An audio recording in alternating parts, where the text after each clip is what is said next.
Seconds, welcome to Blog Talk Radio. Please hold and you will be able to listen to the show. Hey, what's going on, everybody? We're kind of getting started a little bit earlier. You can hear the blog talk in the background, so it gives everybody a chance to kind of hop on, see what's going on, and we'll kind of pick this up in a little while. I'm going to step away into about showtime. I appreciate everybody who joins me for this show, and it's open discussion. Whatever you want to talk about, whatever questions you want to ask me. I can't give legal advice. I'm not an attorney. I do not have a license to practice law. I do not practice law.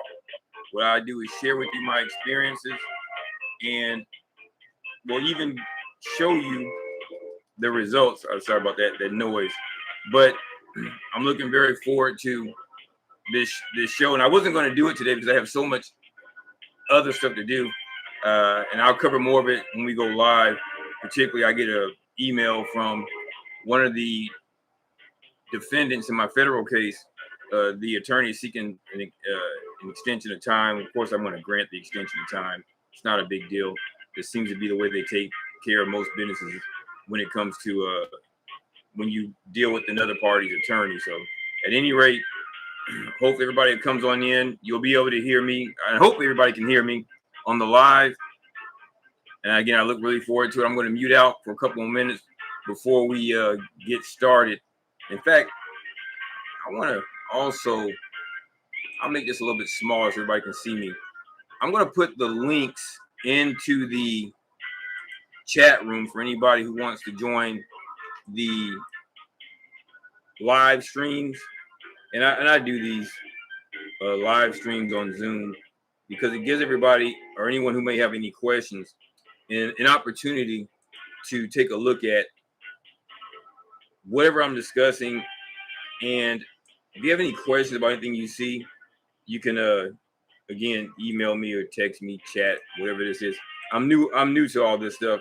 I wanted to get put some more information out or content out because there's so much bad information out here that people are running back and forth to, and I get questions quite often from people who have been misguided. I'm not an attorney, but when it comes to the amount of information, the amount of opportunities I've had to go into a courtroom, it's public record anyway. You'll be able to see it. So I'll go ahead and open up a couple of these. I don't know why this thing is swinging. I didn't know this is a part of the way this works.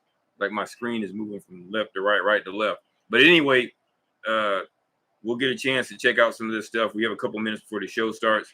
I look forward to seeing everybody in a few. So you all, let's get ready, and I'll hop back on at 8 o'clock.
Hey, what's going on, everybody? Welcome to today's episode of the Greg Dawes Show featuring DJ Squid. Of course, for those of all us, everybody who knows me knows that I was also DJ Squid, even though a lot of the radio world didn't know that Greg Dawes and DJ Squid were the same person.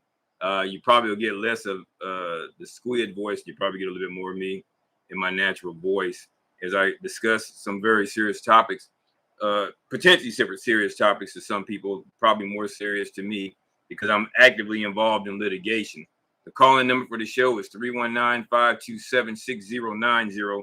Again, that number is 319-527-6090. And what I'm going to do today is have open discussion or open mic or what have you. And this thing keeps popping in and out on my whatever this thing is called. On my my page. Is kind of irritating. I'm new to this YouTube live stuff. You know, I've done a couple of reels on some of these other platforms, and for those who may know, you can follow me on what is it called, TikTok. You can follow me on Instagram. You can follow me, of course, here on YouTube and several other platforms as well. And we delve into quite a few different types of discussions. I'm giving people a chance to hop on in here. I'm going to get in and get out early today because I also am going to file a motion for reconsideration because the second DCA did what's called a PCA, a per current affirming of the lower court's decision. They didn't give me an order, written order, so I kind of feel okay about that. But I'm going to go ahead and make sure I file because today would be my 10th day for rehearing. I think I have 15 days for reconsideration, but I'm going to file it nonetheless. And I'm going to come back and file into the circuit court a motion to dismiss for lack of subject matter jurisdiction. People who, if you're on the Zoom and you can hear me in the Zoom, what I'll tell you is that the easiest way to get through before and I was sharing my screen, so I'll share my screen again.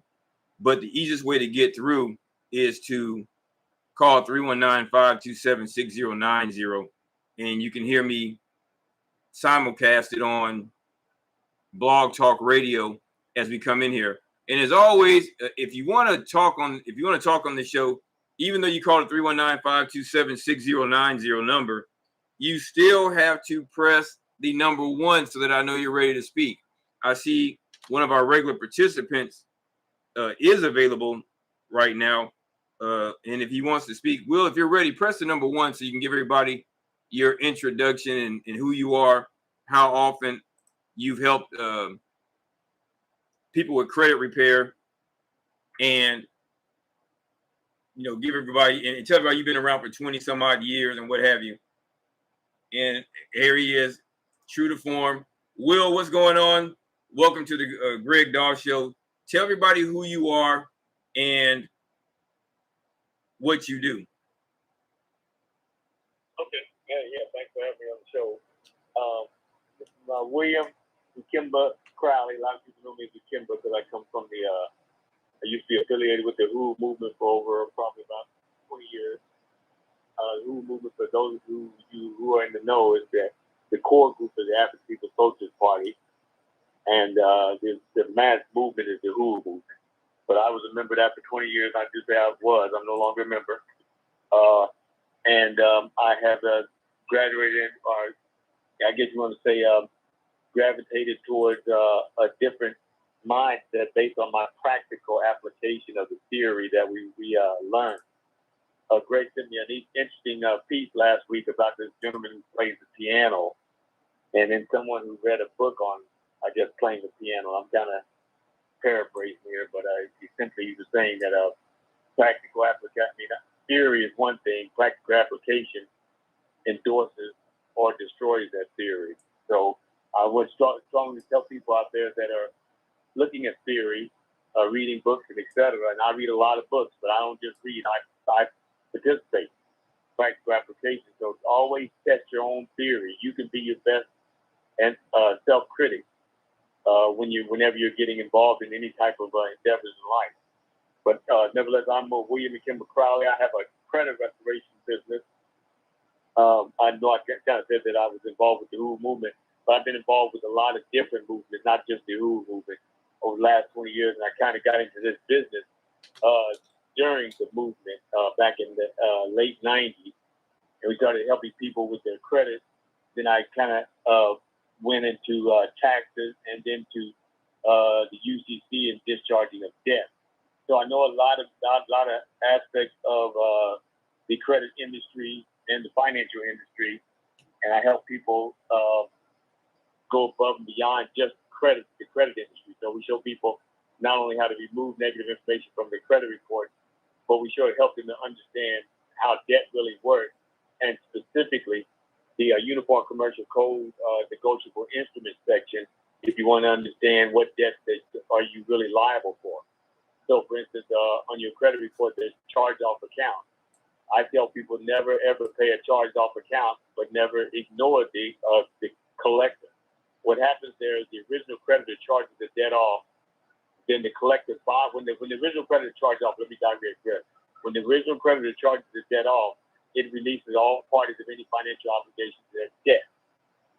So you no longer owe the original creditor because they charged it off after numerous attempts of trying to contact you regarding the debt. So they have insurance on these accounts. They write it off.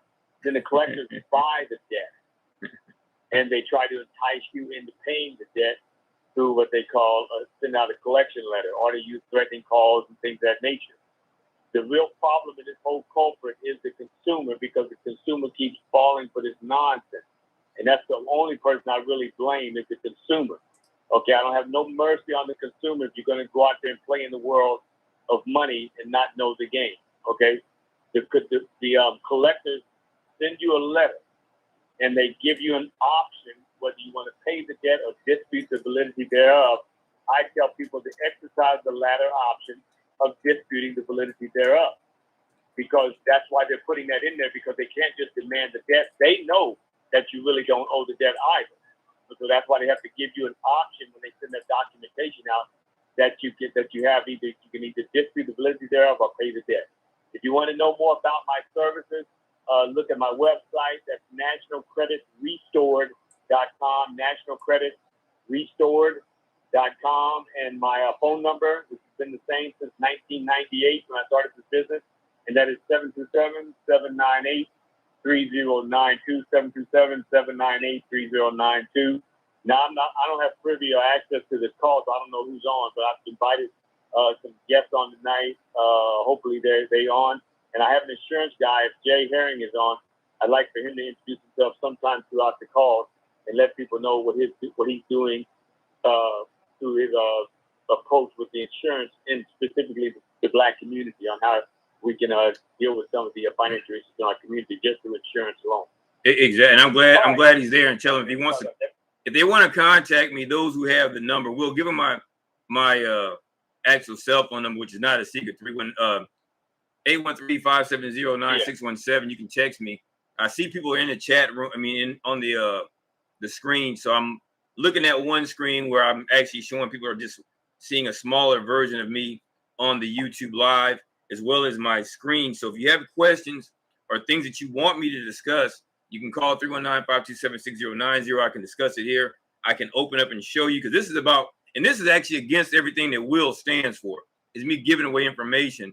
But I have my eyes on a much bigger prize later on. But I think that part of I have a slight responsibility to the community to try to give people the same opportunities to learn information based upon somebody's experience, the same way Will gave it to me almost 15 years ago when I was going to hop out there almost crazily. It might be not 15, about 10 years ago.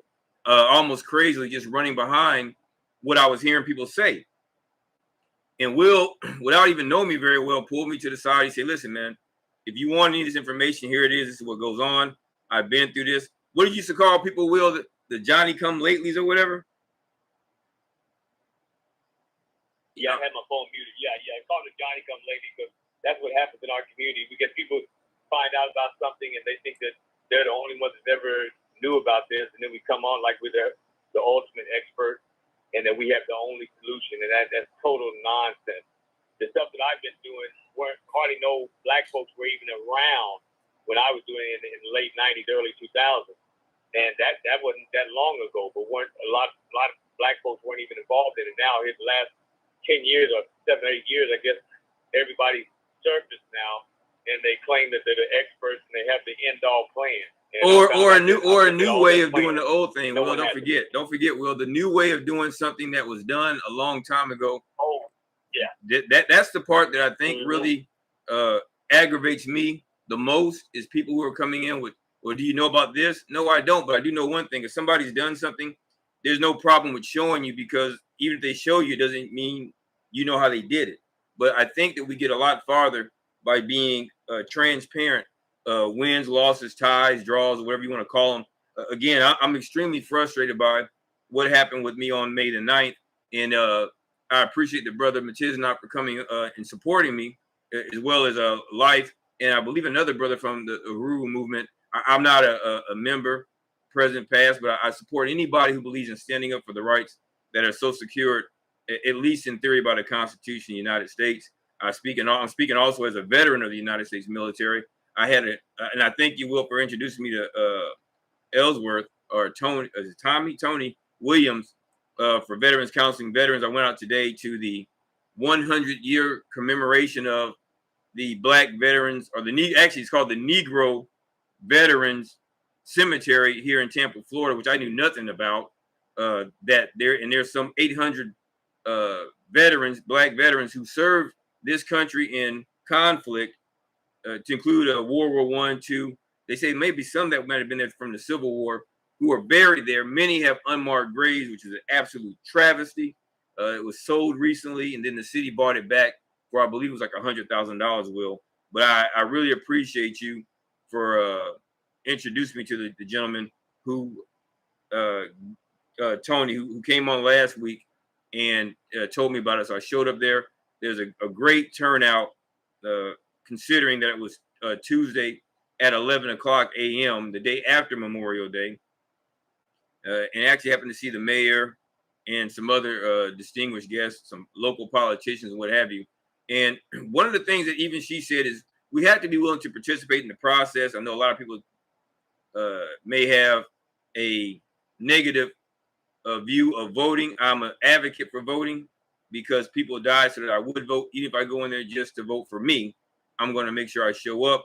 And also because I do have a greater understanding of how the political system in theory works, and until somebody shows me that it doesn't work that way, that you only can affect change by participating and being the change that you wish to affect.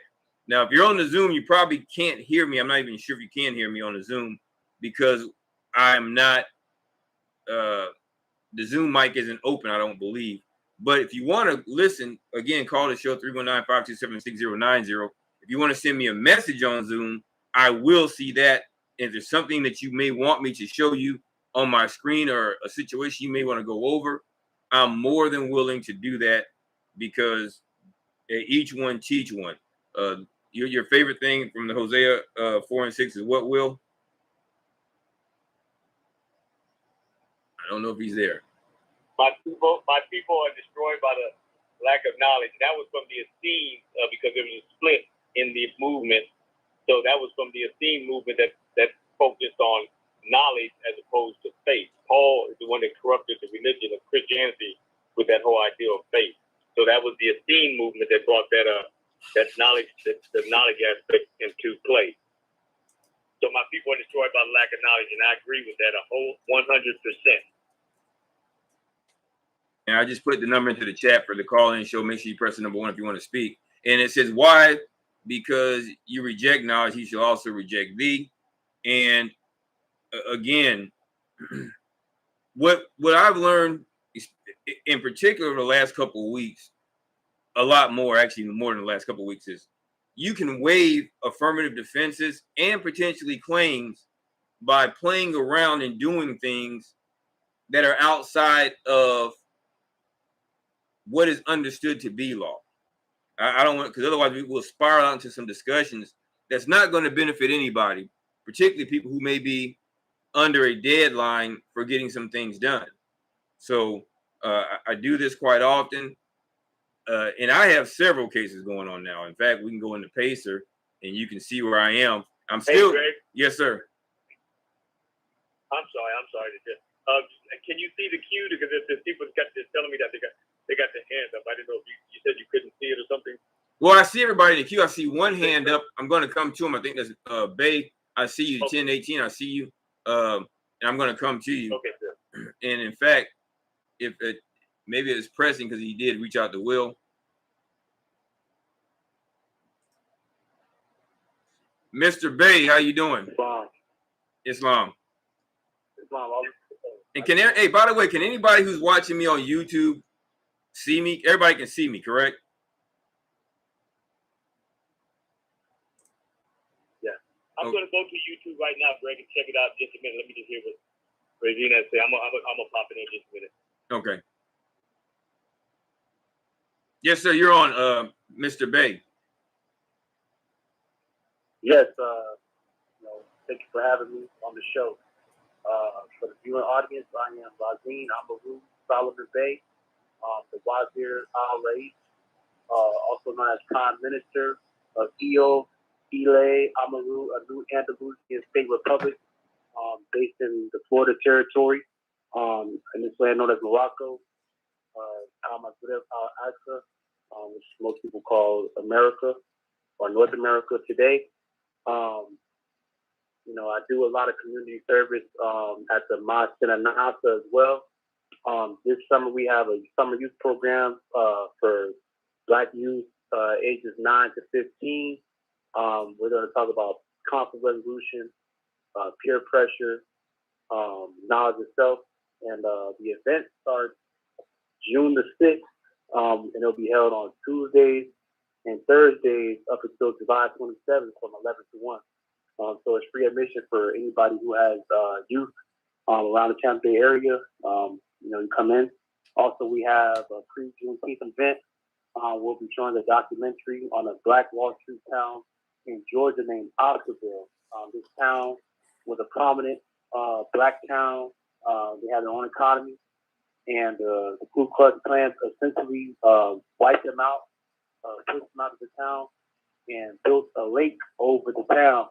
And so now the lake is haunted. A lot of people have, drowned there and things of that nature. And so we're gonna expound on those points and shed light on the old town known as Oscarville.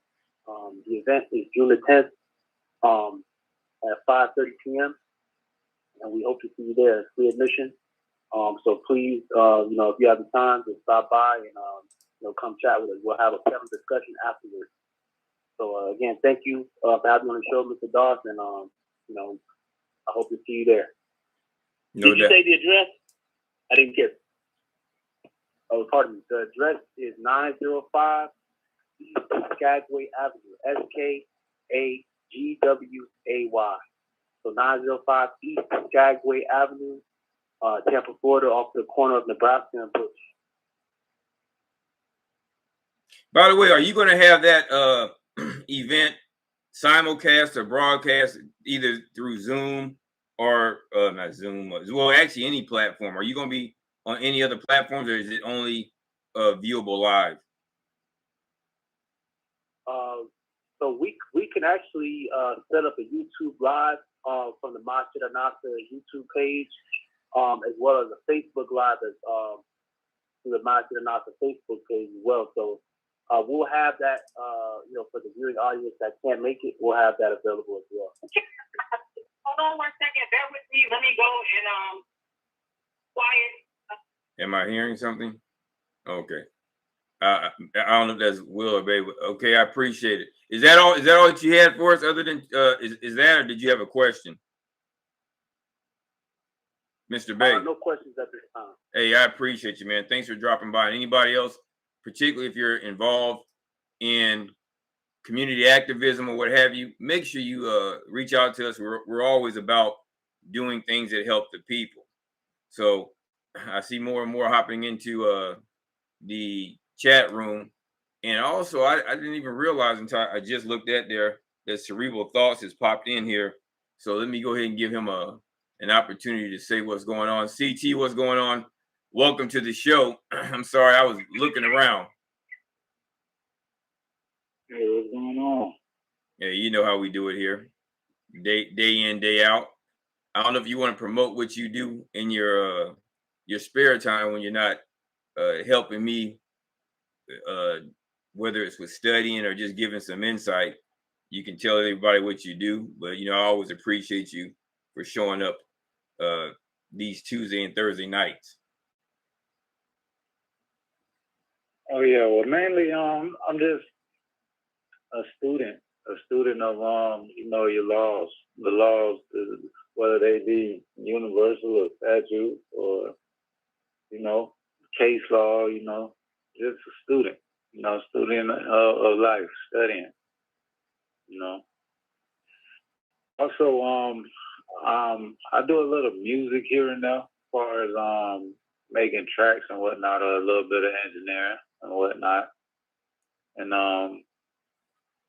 for the most part, just a regular average person, Whatever, man. The cat's modest. you shouldn't be so modest. Now, hey, Greg, is this the guy? Is this the guy you doing the radio show with? Yeah, the music show or whatever. Well, not the. When is that going to start? Oh, that's gonna. I forgot about that, and I'd be remiss. Heavy probably should come and talk to us, since now we have no basketball going on. But that's WEDZ Radio.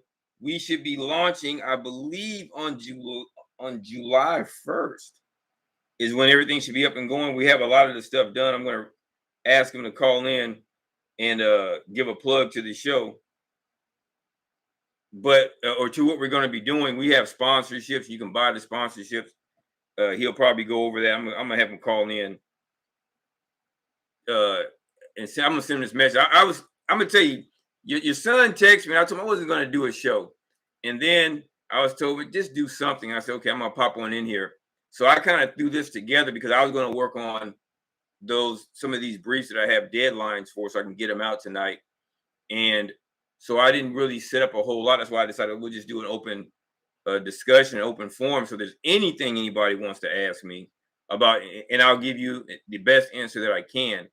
But I never stop fighting. In fact, I don't know how. So let's go to the phone line. I have another person's calling in. Hold on one second, Will. Eric, last four is 8063. How may I help you? Welcome to the Greg Dahl Show. GD, what's the word, Big Mockingbird? Galactic Rising, my brother. How you doing? I'm all right. What's going on? Man, they say you Greg Dahl with the legal hot sauce. Go ahead, Greg. Respond. I'm waiting. I'm waiting for him to get to the point, but let's go. I'm sending this message out to D also, and you can tell him what you've managed to do as well within because he's done. In fact, Will, the two of you all probably need to meet, because he was once a student. I don't know how many people have followed me and for how long. Remember Brother Sharif? He was a student of, he came up under Sharif's philosophy, and Will often looks for people who sue these, what do you call them, consumer reporting agencies or whatever, or with these collection agencies who come after people. Will can get things erased from your credit report. And this gentleman on here actually has had some success in fighting him. I don't know if he wants to promote it as what his business is, but he's had success. And telling people what you've done, because that's what this show is about, saying, hey, listen, doesn't mean I'm always successful, but you always fight, and you can't win a fight unless you're willing to throw hands. So tell everybody what you managed to do. Oh, man, I definitely appreciate that. I just want to say that GBs, he keep it greasy. You know what I'm talking about. We're going to make the legal easy. Man, here we go. Sometimes I go into the alternative state of mind. I like to bring some humor into the context. GD don't be laughing all the time, but he will laugh. You just got to catch him not in this serious mood. So he laughs on the inside. Exactly. I'm gonna say, come on, look, there it is. Look, there it is. I see it all in his face. I want to say this, going into the with GB Express. Our brother has had some great success in the consumer realm, consumer protection laws, and it is something that we really all should be aware of it, and all should be utilizing and being specific, going after a popular right of action. And that's another form or your right for compensation if you can bring your claim correct. And definitely you got to understand the pleading standard and the importance of getting past or meeting with that standard of what they define as plausibility. To keep it simple, because, my gears are starting to shift into the other mind. I just want to say that everyone wants to stand up for something, stand up for their rights. But what I come to understand, and I think GD will echo this, there's all these theories and philosophies, and as GD said, mythical remedies. You had me laughing when you said that. Hey man, listen, it is what it is. It is what it is. It is. Some of the stuff that I've heard people come tell me about that supposedly works, it does not work.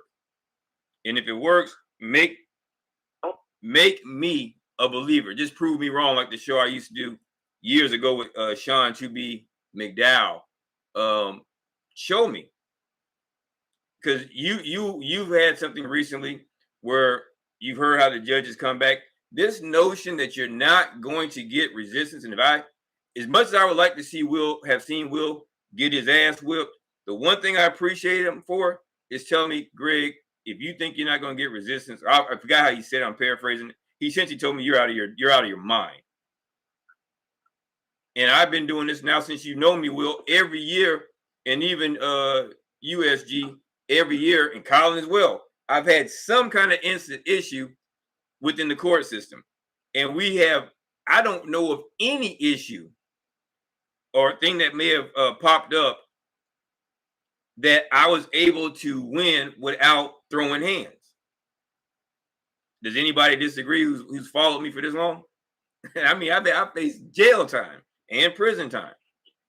Have you ever known these people who've never been honorable in their entire existence to not fight against somebody who walks in that courtroom, particularly if you're not an attorney or a bar member, and just let you win? That's Bugs Bunny, Daffy Duck immature for you to think that it can happen that easily. I agree. And you know what? That's something that, in time, others will come to echo the ringing of that bell inside of their awareness as well. The sad part is, GD as well, and any others on the call, is that, usually there are going to be a lot of people who either going to be scammed, economically hurt, and that will manifest physically in your life like you've never seen.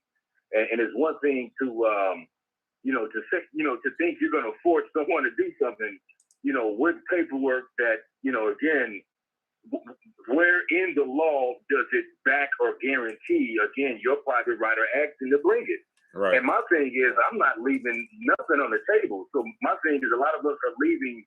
It's something I'm going to finish my thought. We're leaving actual remedy and relief on the table. We're leaving that. Right. You're leaving actual economic compensation for the violations, whether statutory or otherwise. And my thing is, we got to be clear when it comes to understanding in black and white where your remedy is at and how to go after it. If not, you waste a lot of time in what sounds good and even sometimes feels good, but it won't equate into actual currency or energy or Federal Reserve notes accumulated in your hand or your pocket, so you can buy that some water or some vegetables or some fruits or some cereal or take your family or your people out, whatever it may be you want to do. You won't have that access. Because again, hold on, SG. Hold on. Maintain your thought, because I wanted to step in here and say this. That stuff only sounds good. A lot of this stuff that we hear out here regurgitated or spit around through social media and everywhere else, it only sounds good to those who are uninformed. If you know how this thing works, that stuff doesn't even sound good. It sounds foolish. So I just wanted to say that part. To the uninformed, it may sound slick and cool, but especially if you're going to walk into that federal court, that's a whole nother monster. And I can show you how much more difficult that process is than what seems to be getting out here splattered along the social media. But go ahead and continue your thoughts, SG. I apologize, bro. No, it's all good. And what you're saying is, you're echoing a definite another fact from that, you're echoing a fact. How can I say? You're echoing a fact that is real on its face, or a face value of a fact in regards to, what sounds good and what it actually is good and what one should be doing. And again, the law is black and white, and I've come to learn over the years, the more I, make the time. That's the other thing I've realized over the years, is you have to make the time to understand, to be able to articulate, how does this thing work when it comes to my private right of action? And I'm going to always champion that, because that's your get back. So you can't go in there, chasing any and every law that doesn't give you a private right of action. It may only be for regulatory enforcement or law enforcement. If it isn't a regulatory or law enforcement agency law that has the action to enforce, you have no private right of action. And sometimes your only relief is through injunctive relief or some sort of declaratory judgment as to an issue. In any statute or any code that's written, somewhere you're going to see language that's going to be to the effect of the legislative intent. And for those who don't understand, I go to the Constitution as the foundation. It's kind of like I used to say back in the day, giving the ball back to Jordan. You want the game's on the line, give the ball back to Jordan. Your answer is going to be there, win, lose, or draw. But everything that's written, federal codes, United States statutes, which is USC, by the way, U.S. code is United States statute, the Code of Federal Regulations, anything that is written was written by virtue of the power of the Constitution, because it delegates certain powers to the legislative branches of government. That's your Senate and your House of Representatives on the federal side, and on the state side, your Senate and your House of Representatives as well. So your state statutes are written by the people that you elect or choose not to involve with the election process, and the same thing goes through at the federal level. And one thing I wanted to make sure I'm clear about, because I had somebody say something about the president. The president did this. The president of the United States power is probably less than the power of the person who is your governor, because he has less of a direct impact on your day-to-day existence. Your governor, your city, county commissioners, your mayors, because they control the police, the policing forces, or what have you. Those are the people that you don't pay as much attention to, but those are the people who actually affect your life every day. In fact, those are the people whose doors you can go knock on. Most government officials have an open door policy, and actually you can't just open door policy to the president, because he's insulated a little bit differently. But most of your city, county, state officials, you have access to. And if you want to set up some kind of way I can teach you all how to go and access them, it's really not that difficult. It's more about, didn't you say something before? I don't know if it's you or Will SG that said something about you have to put in the time. You gotta dedicate the time to learn this stuff. It's not going to fall out the sky, and you're not going to learn a whole lot reading books or listening to other people talk about things. You're going to get the best experience by sticking your head. It's kind of like making tackles. You stand by the pile, you ain't gonna tackle nobody. In fact, you ain't gonna play. You got to be willing to go ahead and put your head into the fray in order to be good. But go ahead and continue your thought, SG. And I got another caller on the line. Oh, most definitely. And I do my best to kind of condense my thoughts, and it's always, like you say, in speaking, to try to make things as plain and simple. But we both understand to know that when we're dealing with the legal or the realm of law, it gets very complex. And these issues, you can lose on a technicality, you can win on a technicality. That balancing of the scale shifts back and forth quite intensely, or even aggressively. Some say even violently, based on the circumstance of the situation. Could be, yeah. And most definitely. And that's the other thing I realized. A lot of this, as you know, GD and others, it really takes taking time to expound on the definitions, the terms, also understanding the rules of civil procedure, the rules of evidence, and really understanding case law, but how it all comes together based on, you know, the pleading stage in which one is in. And even, you know, me humbly, you know, speaking and always from a balanced place, the language is something, you know, because even understanding that, you got to be able to demonstrate. You know, you got to demonstrate, because there's some great readers out there. You got some people, they can read well, they can articulate well, but the demonstration of it takes you to a whole other dimension. You know, because I realize it doesn't take much, and I'm pretty sure GD would agree, to go outside of the four corners of that complaint, you know, and we get more into our emotions and feelings. And again, being what is labeled or defined as pro se or self-represented litigant or party, of course, you're going to have that, but even that you have to tailor and work on constant so that you don't emotionally unravel and go beyond the four corners of the complaint. And the next thing you know, the real merits of the case are no longer even being discussed or even adjudicated on. It's now your emotions and your feelings. And then, you know, they're ready to call the bailiff and the sheriff and whoever else to come get you, the marshal. You know, and again, I mean this from a balanced place. You know, we really got to be careful, concise, but be willing to learn from these lessons and to stay the course. And again, as you know, this is like climbing Mount Everest. You know, you really got to take it step by step and be willing to go up that hill or that mountain, you know, and be willing to interface with things you never saw or felt or dealt with. But ultimately, you will come to some understanding or some overstanding. And one thing I can say in conclusion is that, you know, you don't have to know all of it. You just got to know enough of it. Or more importantly, you got to have that black and white speak accordingly to what you do know and what you can stand on. And from there, you'll be surprised. You know, it doesn't take a lot. It's just enough of, you got to box them in as they box you in. And I realized that if you can box them in and cover the top, and there's no way to burrow through it, 9 times out of 10, well, I'm going to say 10 out of 10 at that point. 10 out of 10, you're going to get some form of relief or remedy or settlement. And, you know, again, that's a whole nother creative issue when it comes to settling. Should you take, you know, is it enough? Is it not enough? Is it fair? Is it reasonable? Is it not? You know, there's a lot of games that are played.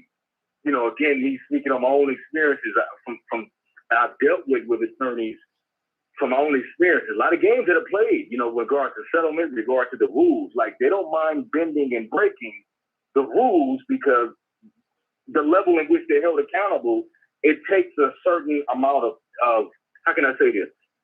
It takes a certain amount of evidence or articulation to that evidence in black and white to be able to hold, let's just say, this particular attorney accountable, or if you feel like you want to file a claim, not file a claim, you feel like you want to file a complaint. If you want to file a complaint against his bar license. No, these are things that can be done, but that's a process. And you got to bring it. If you don't bring it correctly, you know, that will be denied or dismissed, or that complaint will stick. And, you know, and bringing it definitely to an end, you know, I just want to say that it's a lot to be learned, you know, because again, you know, there's no pennies out there, literally pennies on a dollar to settle with you if they can do it. Because remember, they're arguing in their client's best interest. And that interest is to save time and currency that their client has to pay while extracting as much time and energy out of you. And then they're extracting, you know, those billable hours or that hourly rate. And I come to understand on the federal level, them attorneys are making at a minimum $100 to $600 an hour. And that's based on, you know, that would be a low number, but hold on, SG. And that would be a low number. I tried to count the pockets, but they do get paid. Most attorneys that I know or deal with, they actually start around $350 an hour. So anyway, I was asked earlier, and people have been asking me about when is the launch of the WEDZ radio station, and the gentleman who is the brain trust behind WEDZ radio, as well as the Chop Shop Show, and a good friend of mine is on, even though nobody comes to watch him, Otis. Heavy, tell everybody not only about when we're going to launch, but about how to contact you for sponsorship packages. What's going on, man? Okay, what's happening? First of all, Dolph is Red Dolph is always he's too kind. That's my brother, so I mean he's that's another conversation. But I want to thank y'all for inquiring about WEDZ. We do it easy. We bringing back old school music, a lot of 70s, 80s, 90s, a little bit of early 2000s. Just bringing that old good feel good music back, where music meant something, stood for something. You knew the words. A song could take you back to a place.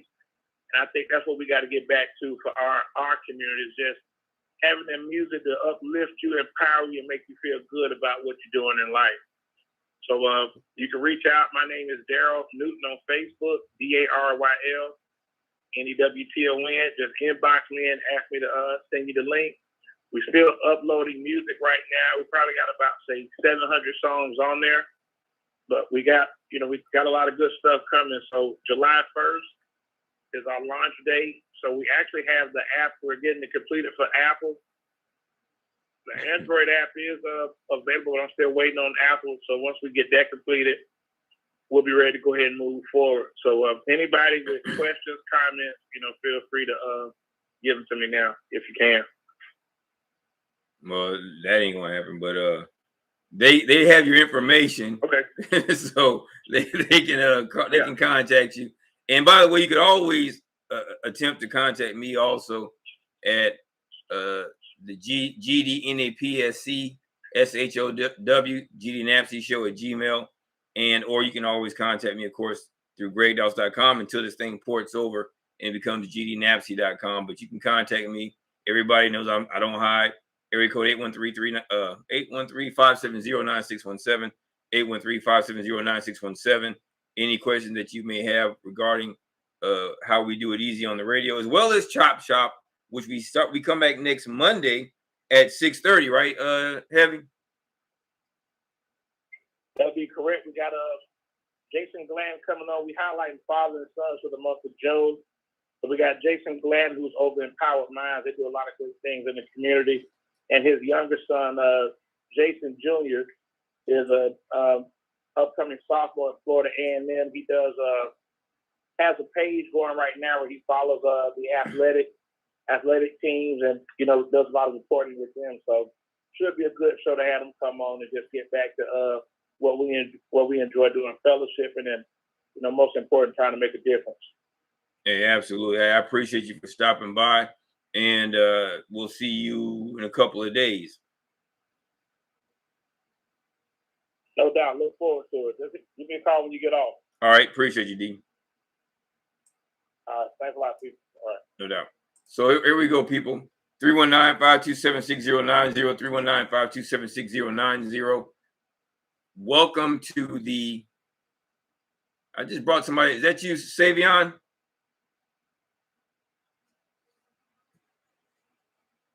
I think I might have just brought... What you call back? Let me try this again. Savion, can you hear me? Yeah, hello? Yes, sir. What's going on? Hey, can you hear me? Yeah. Okay. Yeah, so, I think we kind of left that topic, but I was just wondering, is it Congress who creates the laws? Who creates these laws, and how are they able to create these new laws, and what is the process to create these new laws? And now I know who your dad is. Yes, Congress creates law. Absolutely.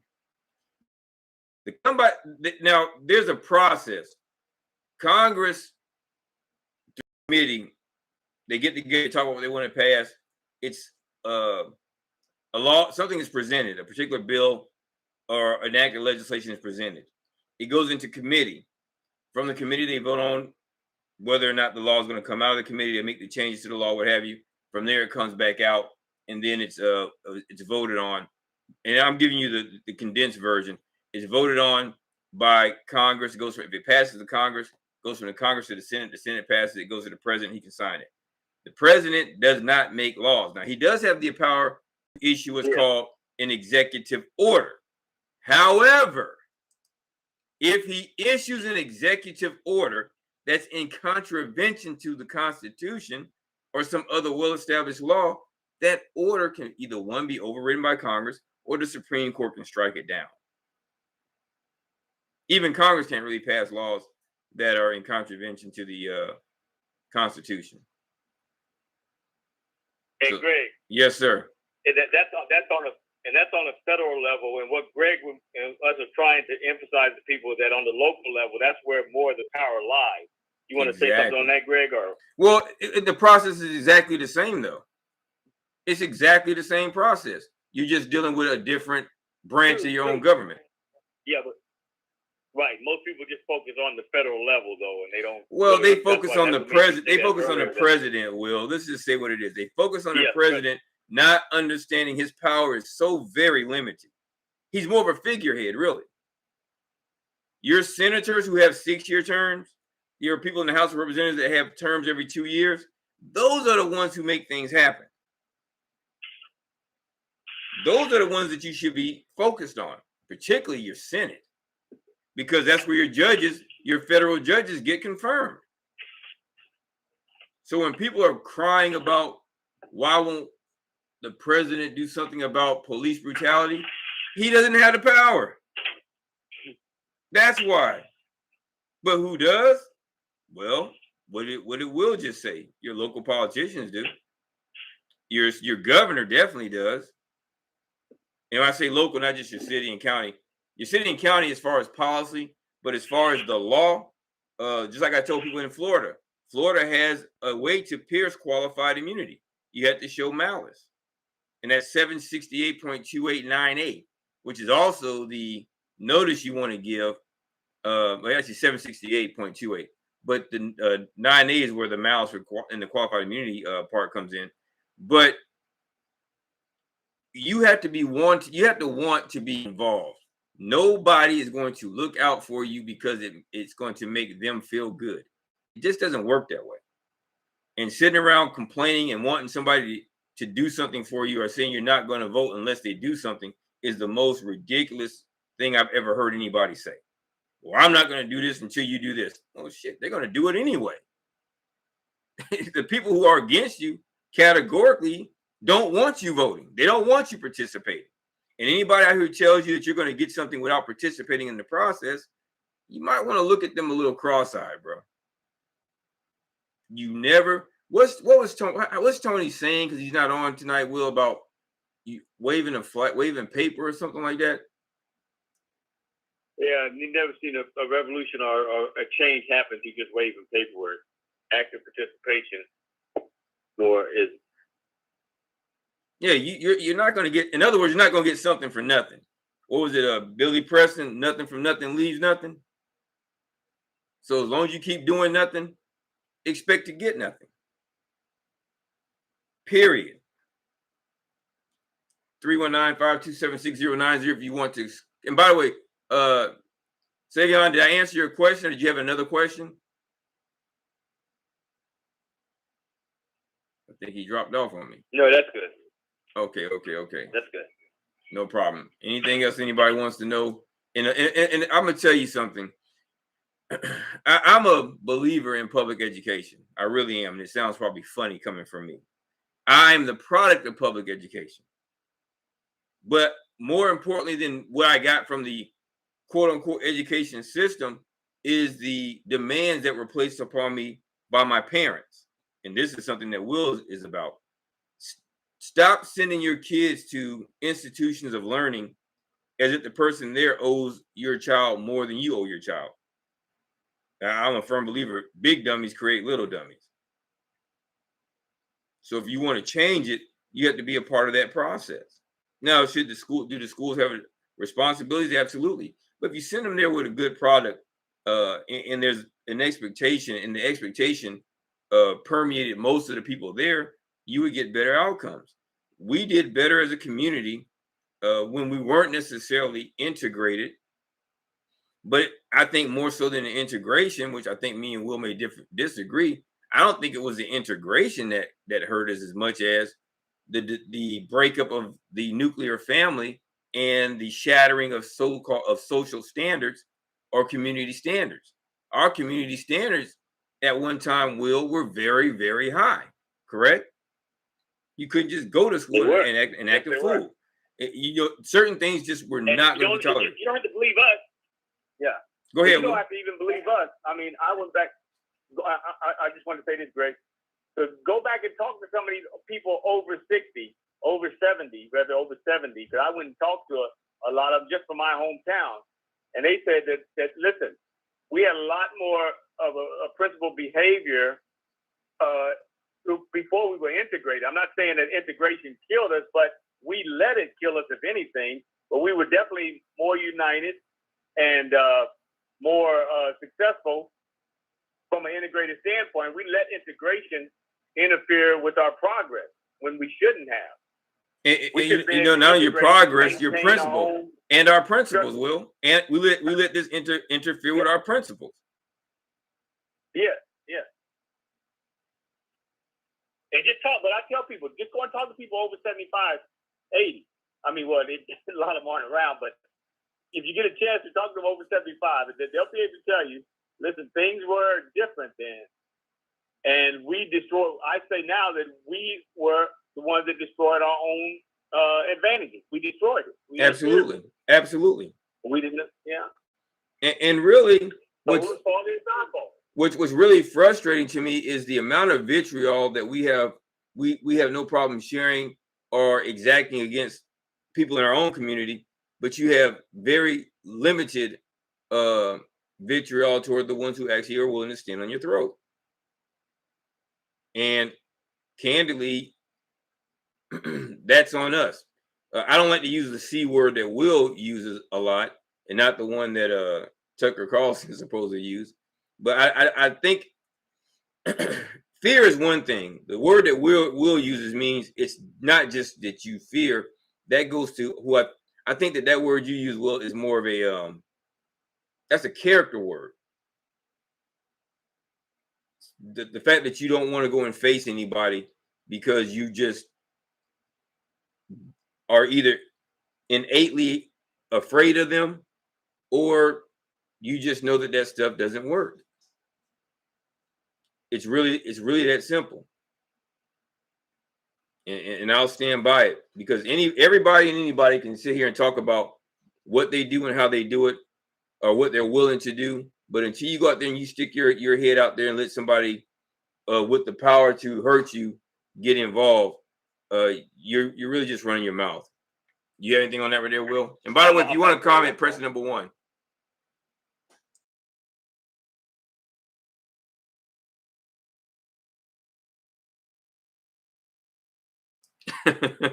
It's a harsh word, but I do kind of get it. But that's a word I want to believe in the people, and maybe that's what's wrong with me. I am very myopic when it comes to that. I think that people, if given the information, would be willing to come out and fight. But what I'm seeing more and more is they try to find a way to avoid the direct confrontation, and you're just not going to get it that way. And I'm going to tell you, anybody who tells you that some magical paperwork with some fairy dust on it is going to get you something, they're lying to you. They could give you that for free. 319. Go ahead. Speaking of which, go ahead. I'm sorry. Go ahead. No, go ahead, Will. Go ahead, Grant. Well, and speaking of which, now we got Brazine on the phone, and I don't want Brazine to think we're beating up on it. We just want to be direct. I want to be direct. I'm not sure what Greg wants to do. Greg. Oh, I didn't even know he was on the. I didn't know he was on the phone for that reason. I don't say names that way, but even though he's here to defend himself, I don't. Hey, whatever you want to do, you do. I'm the first one to tell you. But once you get there, there are severe consequences in some instances for doing certain things, and you don't want to get caught behind an unnecessary 8 ball because you're playing around with something because it feels a certain way.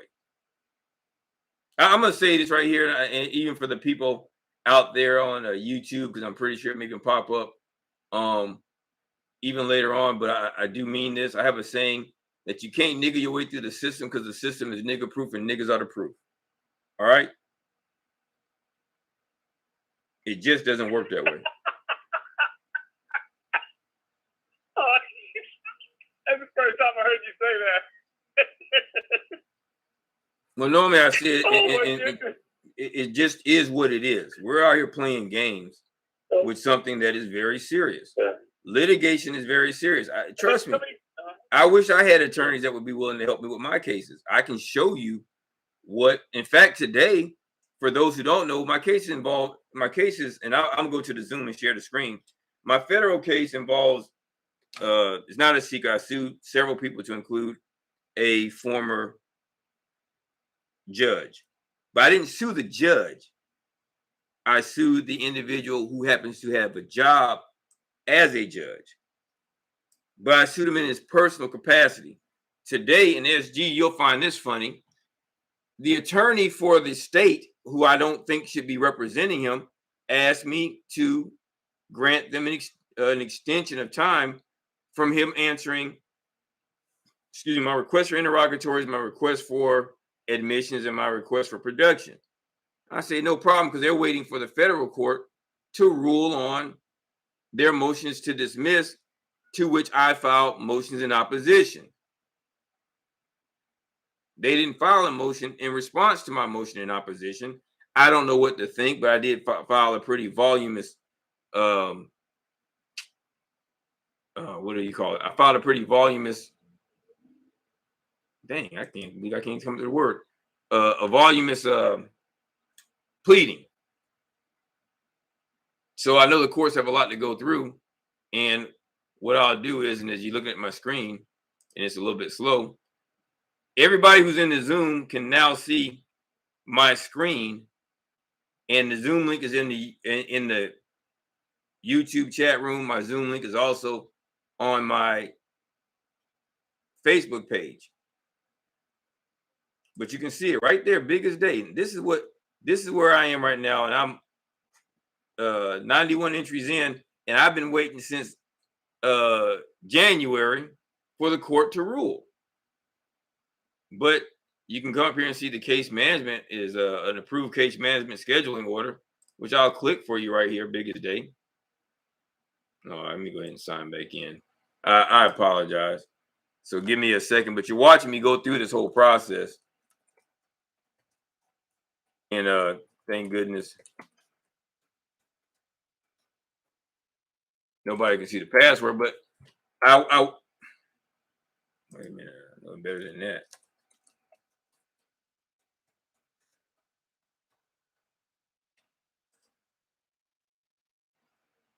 Here we go. So here we go.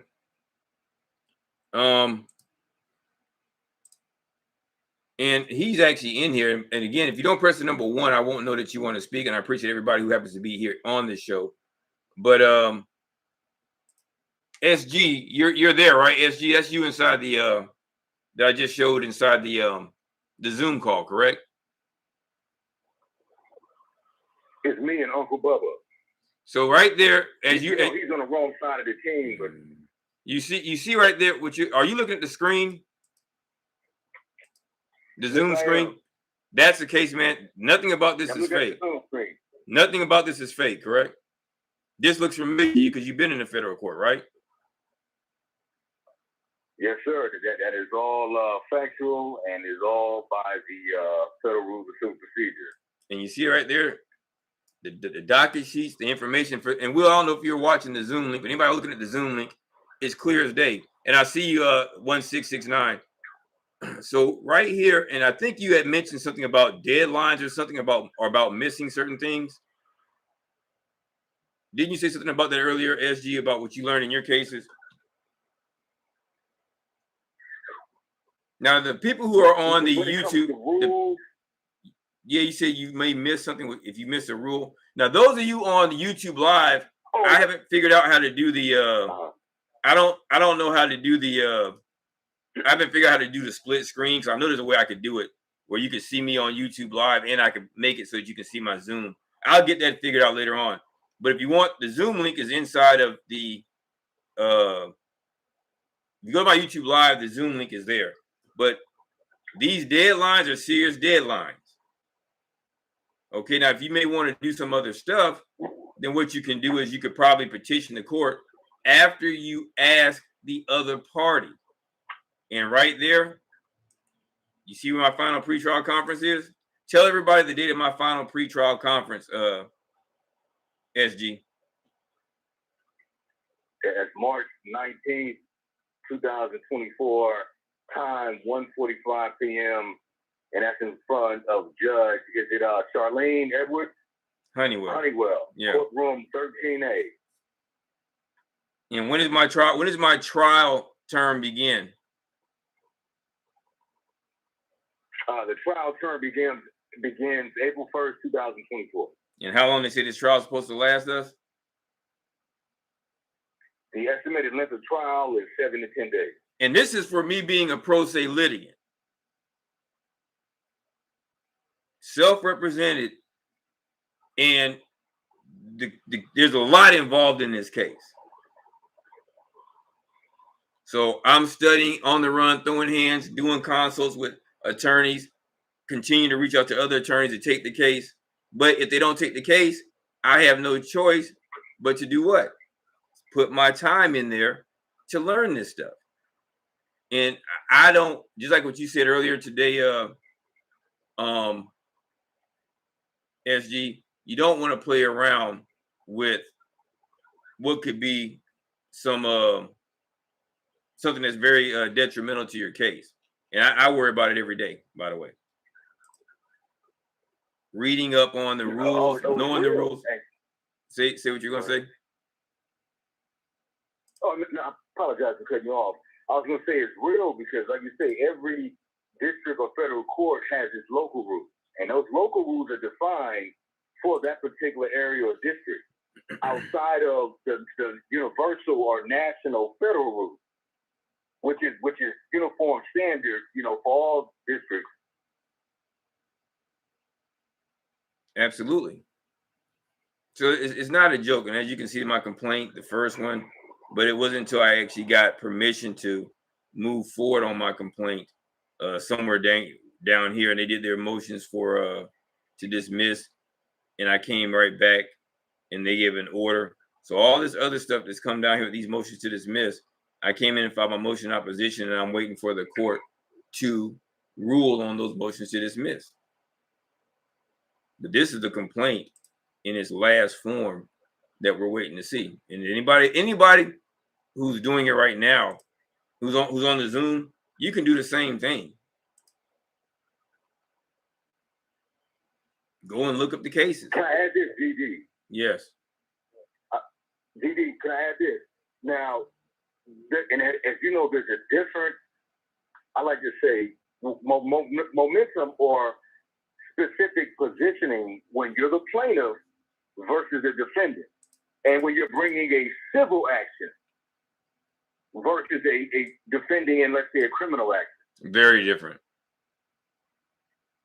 Right, and see, that's the sensitivity, I would say, that has to be understood, because when you're bringing a civil claim or civil action, ultimately you're going after, some form of monetary relief, unless you're going after declaratory or injunctive, but you definitely want compensation.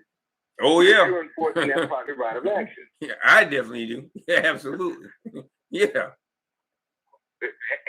Right. And see, something I realized too is you got to throw feelers out there. You got to, from time to time, say, hey, and again, this is just, from my own experience, is plaintiff such and such, is defendant such and such interested in settling this matter? You'll be surprised.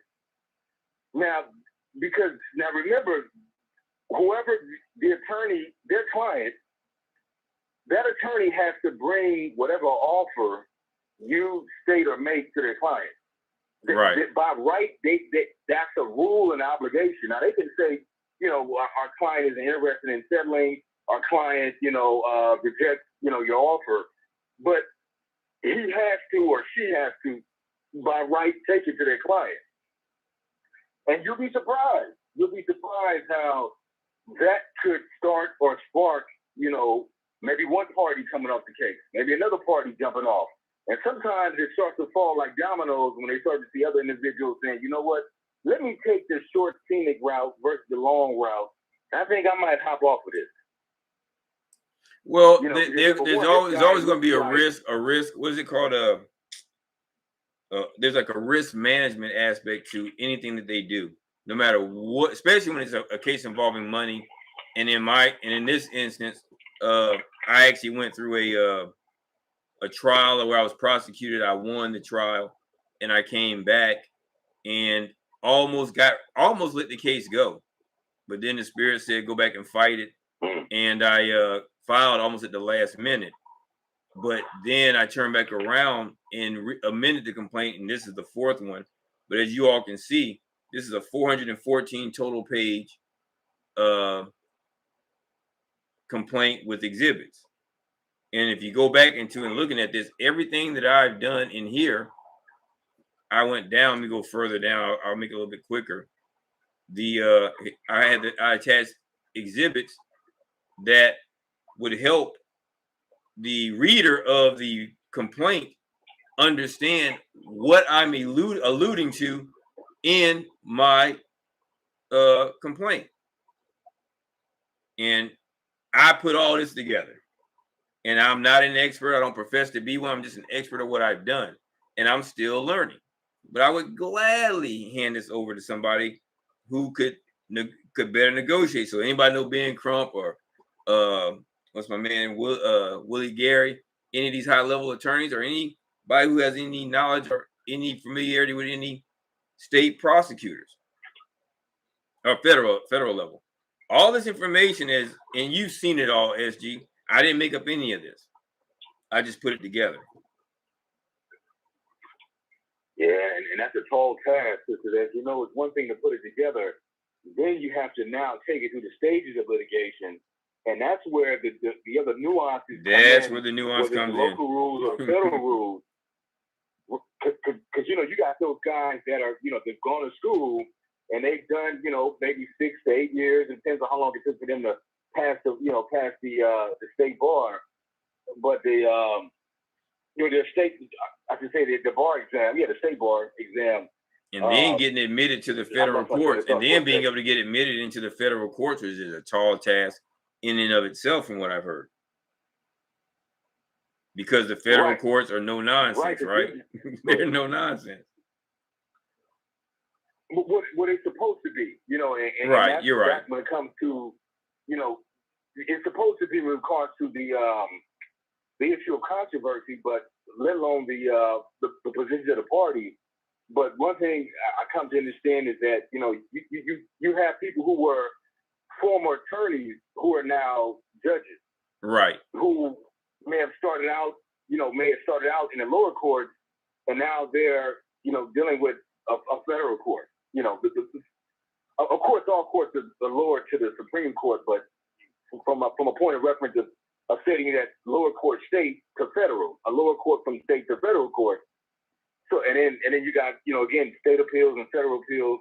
But even with that, in my quick thought of, as I do the best I can to kind of top it, I was gonna say that, you know, you have the tendency, you got certain individuals who were representing various, let's just say, various clients from various types of cases. And again, you know, this, you know, it you know, whether it's a good old boys club or not, you got a mentality that is in there for those who, you know, maybe they great granddaddy been doing this stuff. You know, so they come you call almost like legacy. There's legacy involved with a lot of this. There's reputation involved. There's, in some instances, things that we probably don't know that are involved. But at the end of the day, I go back to my earlier comment that Will said he had never heard before. I'll just clean it up and calibrate it and saying you can't go and BS your way through this stuff because it's BS proof. Okay? It's just not going to work. And I'm not saying it because I've had a hard time. I'm saying it because that's genuinely the way that this works. There's way too many resources into building this institution or the many institutions to let you just waltz in there and get away by throwing in some fancy paperwork or claiming you can say a few words. And anybody who's done it should be coming up and say, this is how I've done it. Here is the track record, the transcripts, and by the way, you're reading a transcript from what's going all the way down through the exhibits. And this is something that I'm putting in front of a court to read so I can at least give them the idea that I'm not only serious about this, but I can prove what I've alleged in my complaint and how we got here. Even though the complaint is about the malicious prosecution, but on the back end of the malicious prosecution is all the things that I claim happened. And by the way, you can see my order where they dismissed my case for perjury. But this part was probably hard. The other part that was very difficult was standing in there knowing what was at stake, because I would still be gone to this day. Now, it's not as serious with and you got a perjury charge dismissed. Yeah. Can you elaborate on that, DD? I apologize for cutting you off. But that's you got a perjury charge, an alleged perjury charge dismissed. That in itself, that's a tall task. Not everyone can say they've actually had a charge on alleged charge of that and got it dismissed. That's something that definitely needs to be given attention to. And if you don't mind giving some context to that, in whichever way you feel comfortable sharing.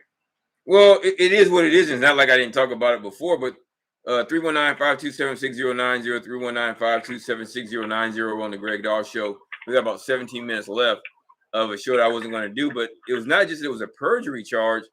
It was a perjury charge, and I'll go back. That was allegedly told to a city of Tampa police officer by at the time, sitting judge. I knew nothing about it until the perjury charge dropped in front of me. So you can imagine, in all honesty, in candor, I was extremely scared because I didn't understand what was going on. But I had an idea that I didn't do what they claimed I did. And I had to work through several judges in order to get the case dismissed. But if you look at the docket, you'll see several judges show up on the docket. Several judges get dismissed. I mean, who had to recuse, or we'll say disqualified. And even this case management conference, which was called by the judge at the time, he called it at a time when the case was under a stay because I had filed a writ of certiorari to the second DCA, or the Second District Court of Appeals, the same court I appeared in front of for my oral argument. But as you see on the screen, if you can, for the people so they don't think I made it up, read the first paragraph. SG. On approximately, okay. Let me, I muted myself. Oh, I thought I was unmuted. All right, let me slow down. Slow your thoughts down. On February 9th, 2017, at approximately 1,145 hours, I was contacted by the Honorable Judge Greg Holder, who has a civil case in his courtroom regarding a pending bankruptcy hearing involving the suspect. That's quite interesting. Doss. Judge Holder related that the suspect, Doss, filed sworn document filings with the clerk of the court advising that he was indigent, did not own any real property, and had no source of income. Judge Holder, believing that a fraud was being committed, researched the Hillsborough County Property Appraiser's website and located real property owned by the suspect, Doss, and request that his fraud, perjury, be investigated by law enforcement. They can get the rest of it later on. That in and of itself, it should be enough to startle anybody. And it took me a while to get this report, by the way. The report, I don't think I got until like September or whatever it was. I can't remember when they actually gave me the report. Oh, it was printed in August. So, but by the way, back in February, I was still attempting to fight for property that I had lawfully acquired. What's interesting about it is bankruptcy cases, for those who don't know, this goes to you, Savion. Bankruptcy is not a state court issue. It's a federal court issue. And what's more interesting is the guy who, that is correct. The person that this the judge allegedly called, because I don't have any proof that the judge called him. And part of my discovery is based upon, hey, listen, give me the sworn statement that the judge called you. Because even if you wanted to investigate me, the judge has to swear that I committed some offense, or whoever the victim is. Whoever made the statement that I did it. Plus, we all know judges shouldn't be investigating anything. It's not their function. Oh, man. So it's going to be interesting. But again, I'm not just going up against this guy who did this in the city, who allowed their officer to do this, or my allegation is that they have a past custom and practice or a policy of doing these kind of things. I'm now going up against institutions, well-established institutions, because now you're talking about an entire jurisdiction being in question. Because if a judge is corrupted, everything associated with the judicial system in that area is potentially tainted. You talking about you talking about fruit of the same poisonous tree. Yeah, because the entire tree is now, to some great degree, infected. Because here's the other thing.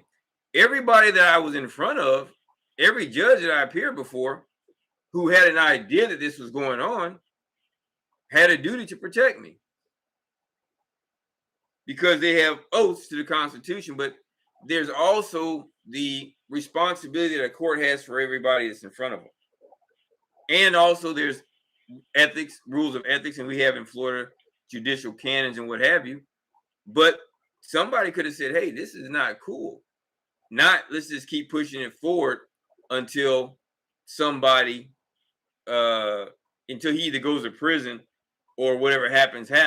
And what's crazy is the number of people who would have been okay with me going to prison for something I did not do. So forget me. I'm not that selfish. What is the likelihood that this kind of situation, even if not involving perjury, something else, what's the likelihood that it happened before? In this particular jurisdiction, and involving these same cast of characters that were involved in this foolishness against me.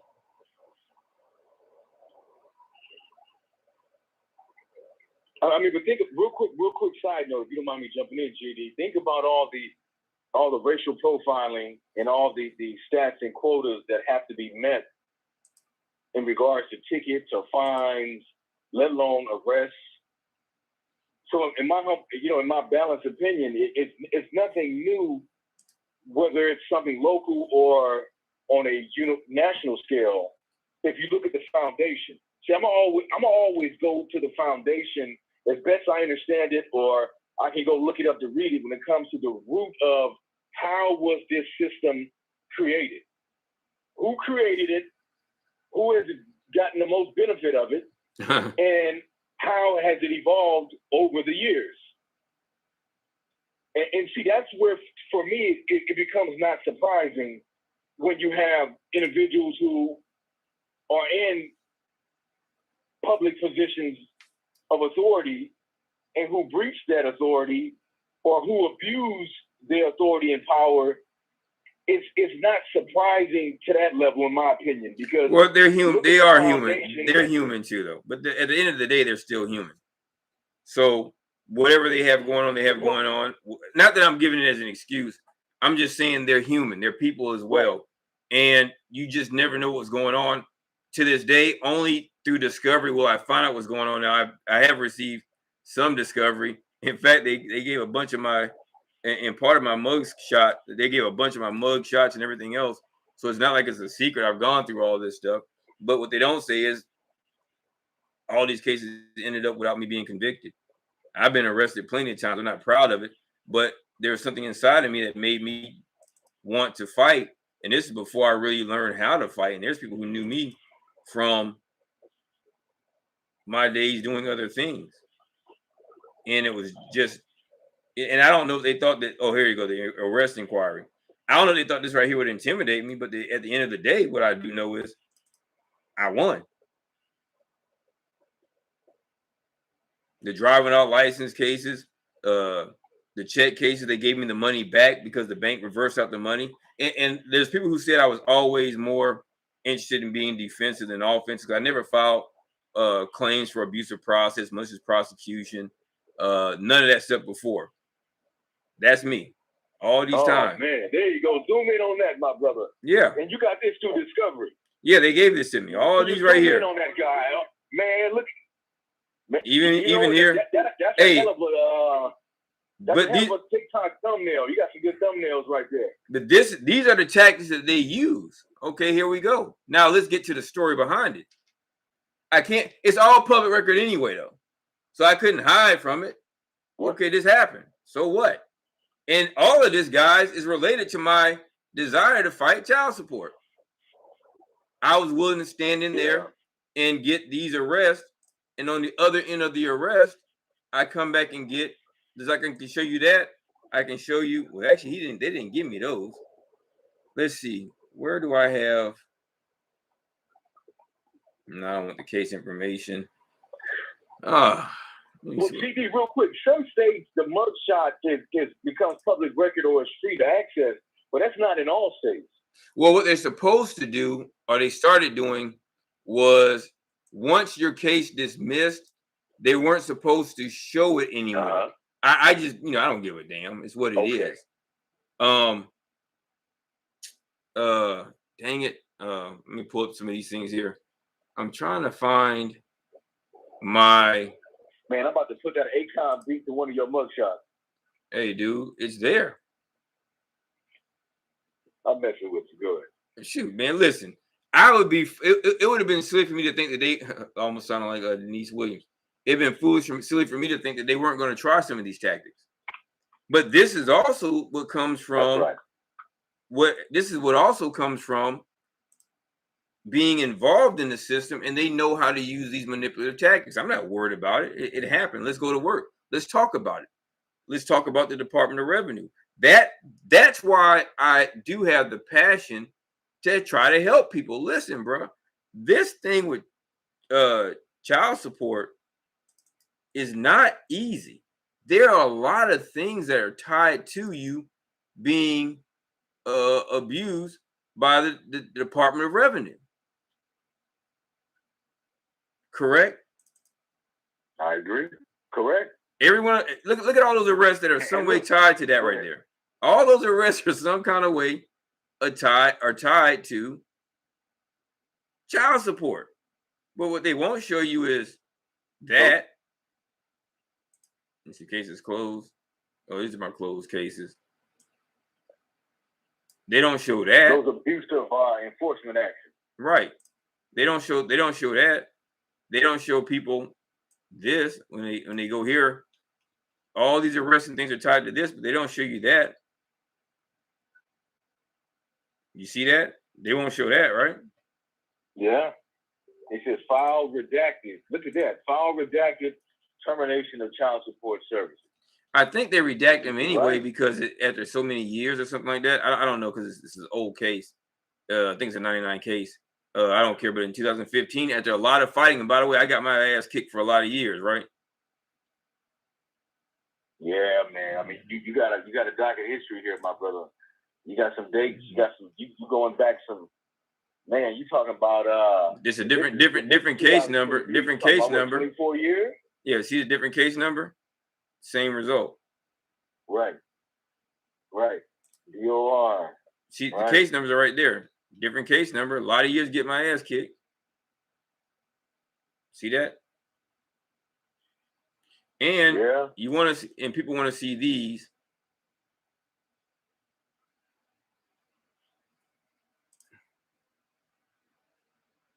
Yeah, those nice letters, right? They get to acting like those don't exist. Well, they be like, we never sent you that, Mr. Dogs. Yeah, but you see that? It says different number. And this is from the Department of Revenue. We told the Department of Motor Vehicles to reinstate your license. We're no longer enforcing the action. Same thing, different case, same kind of letter, different date, of course. Same case, same kind of situation, different case number, of course, and same results. That's what it looks like. And as you can tell, I didn't make it up because you could probably scan that barcode and probably something will come up. I don't know. don't even care. But my point is about being transparent. I've been through a lot that I would rather see y'all not go through. And also, I've said it in other places. I got all this information after the age of 40. If you are on the YouTube live, you don't see this. You have to hit the Zoom link to see what I'm showing everybody. But notice there's a federal removal. You see this? I've gone through this stuff. And as you saw the date that you read it, when they remand it, it'll look like this. But the federal courts is going to give you an order telling you what's going on. You know, I filed temporary restraining orders, I believe. Yeah, see? And they, you know, I think they kicked it back down. But they kicked it down with instructions for them to reinstate the license without me paying it. But but I had to go in there and throw hands though, right, bro? And that's what I'm telling people. I'm not saying call me, because really don't be bothering me if you're not interested in doing real work. Because I don't have any of these mythical answers. And by the way, if you want to hear a case, anybody can hear something that sounds about like this. I think it will show up even on this. If I play it here, it'll probably come through the let's try and see how this works.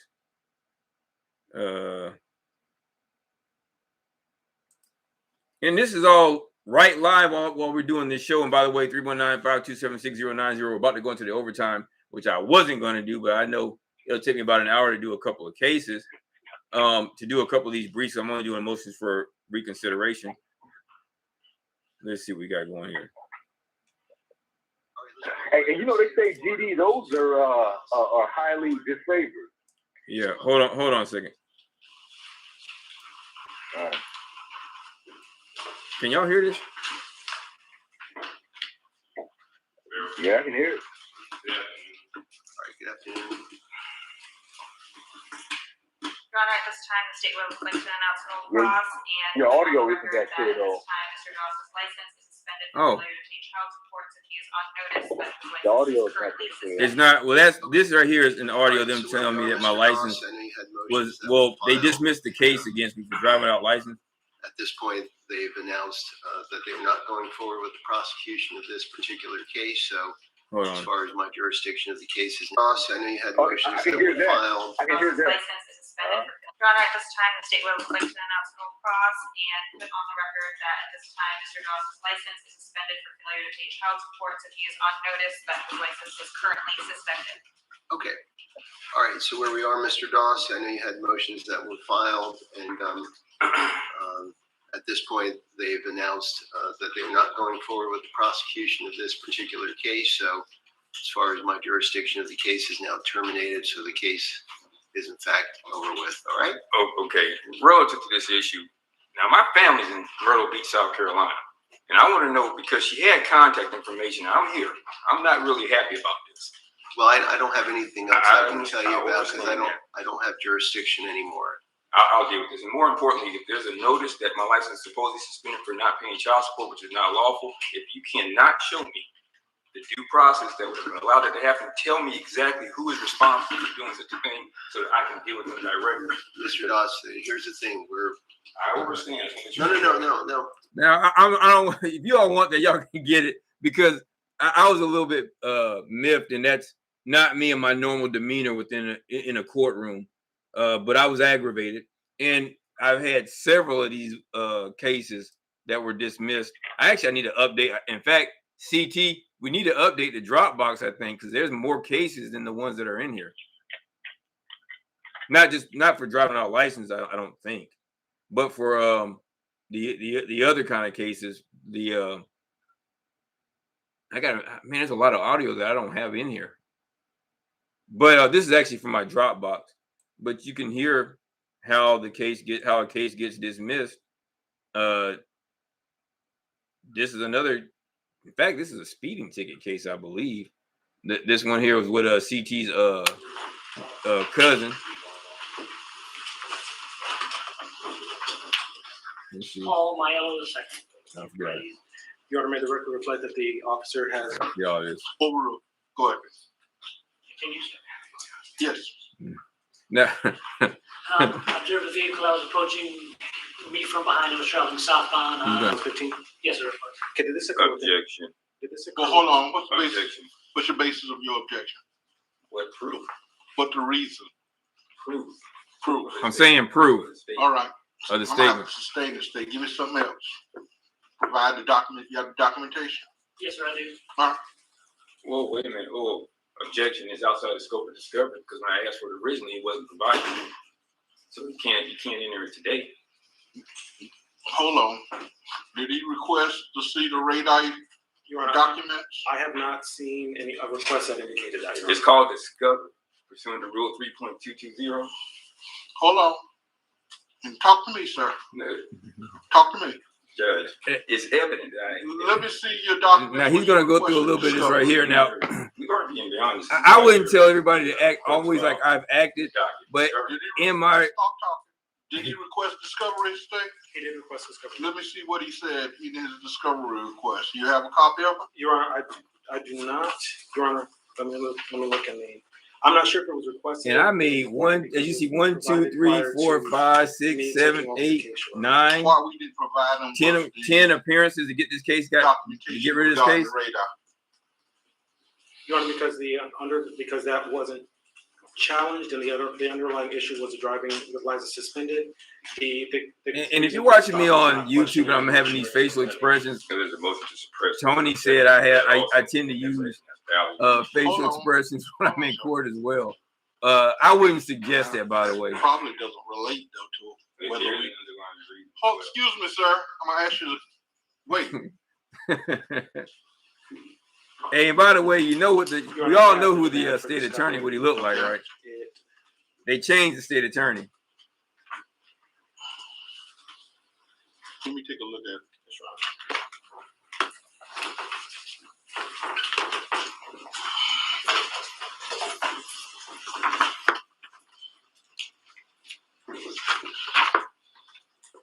Now I do detailed discovery requests.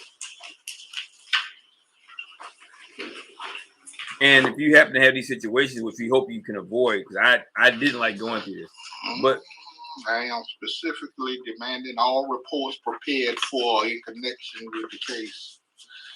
Seems to kind of include that, huh?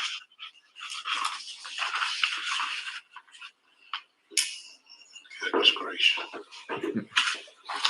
I know it's hard to figure it out with all these other things he's asking for, but for some reason he did ask for that. some reason, huh? Yeah. Excuse me, Your Honor. Not get a drink of water real quick. Well, you can go ahead and leave. I'm not dismiss the charge. And I'll ask for dismissal of the. I'm dismissing the cases. Have a great day. All right. We could do this for every case that I've ever had dismissed. I think it's kind of like overkill at this point. But anybody can get the information. It's out there. It's public record anyway. And so all those pictures, the numbers that came through, somewhere I think I have I'm in the wrong, man, outside the wrong one. The check issue with the bank reversed out a cashier's check, and I ended up getting arrested behind checks. They gave the money back after I went through this BS. But back then I didn't have the body of knowledge that I have now. And again, if I could help people avoid what I've gone through, I would do that for people by just showing you what I've gone through. Let me see, miscellaneous documents. That may not be, the check is in here somewhere, and I'll show you all that through. Let me see something. You know, we're in overtime now, so I don't think you can get in. But I had to go back and look at a lot of this stuff because I haven't been in this thing in a while. Because there it is. Can you see that? You can still see the check on the screen, right? SG, you can see the check.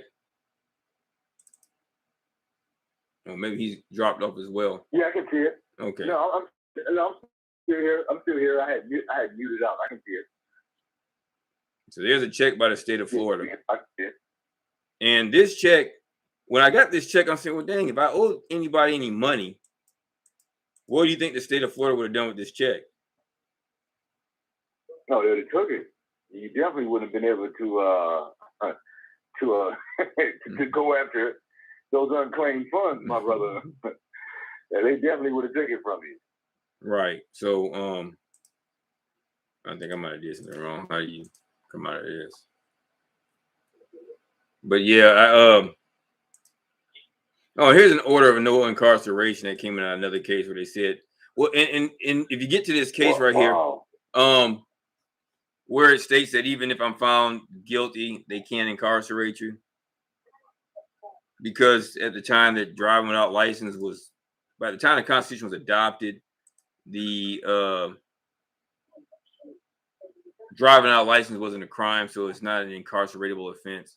Oh, by the way, here's the only time I believe that I had a letter of release where I didn't do anything. See that letter of release? I didn't have to fight at all. They just dismissed the case. Right. But we do. I see if he's still there. I don't know if he's still in. See, we got to do some updating. I need to update a lot of information inside this Dropbox for people. But hopefully everybody gets the general idea that things are not as easy as some people might want to make it seem. Oh, this would be kind of interesting too. This is some years ago. I did a public records request for the monies that are associated with the Department of Revenue. And what I learned is, as you can see here on the screen, the amount of money, look how much money the state of Florida gets to operate the child support enforcement program. And this was then. This is just to operate the program. This has nothing to do with anything else. And by the way, as a general, a rhetorical question, where do you think most of the funds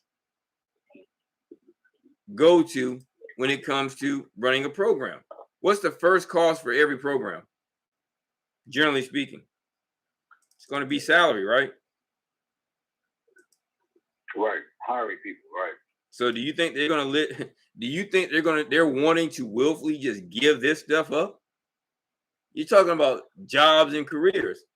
And if you want the actual public records request, I can give you that too. Hey, CT, is that public records request inside of this Dropbox, or did I have it in another file? If you're still on,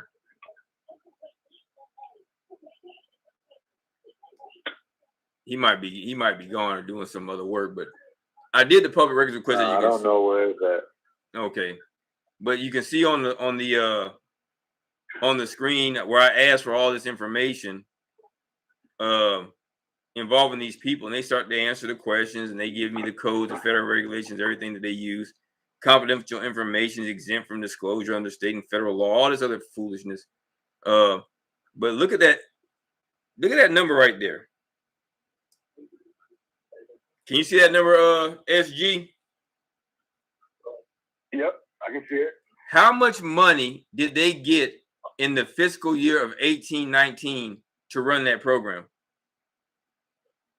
Man, that's $191,963,945 and no cents. Do you think they're just gonna let you have that, or give up any pieces of that because you got some mystical, magical paperwork, bro? How many jobs? Go ahead. How many jobs are tied to that? How many careers are tied to that money? Man, I can only imagine. I'm gonna say into the thousands, probably into the thousands at a minimum. At a minimum, thousands. I mean, you probably approaching tens of thousands. So they're gonna let you just walk. And this is just for the child support enforcement program. By the way, here's the grant letter. So the state block grant you talk about, that's it right there. And this is the notice. And within here, it tells you what provisions they have to meet. Now, there's a lot of work here, but once you do the reading, this stuff. And I want to say this without sounding overly truculent for those on YouTube who don't know me. I'm confident in what I know and what I've read, but when I give an answer, it comes from a lot of, and this is what CT told me a long time ago about And actually, he's not on now, but UB said, I give people a false sense of confidence because it's not that easy. No, it's not. The reason I can give an answer is because in many instances, I've already gone through it. But I can give you the answer and it'll tell you the answer to your question, but doesn't give you an idea of the depth of my information and how I got it. Is that a better way for me to say it, CT? CT, because he told me I used to set people up with these loaded guns because they thinking the paperwork was going to do is the remedy, and it's not the remedy. Is that right, CT?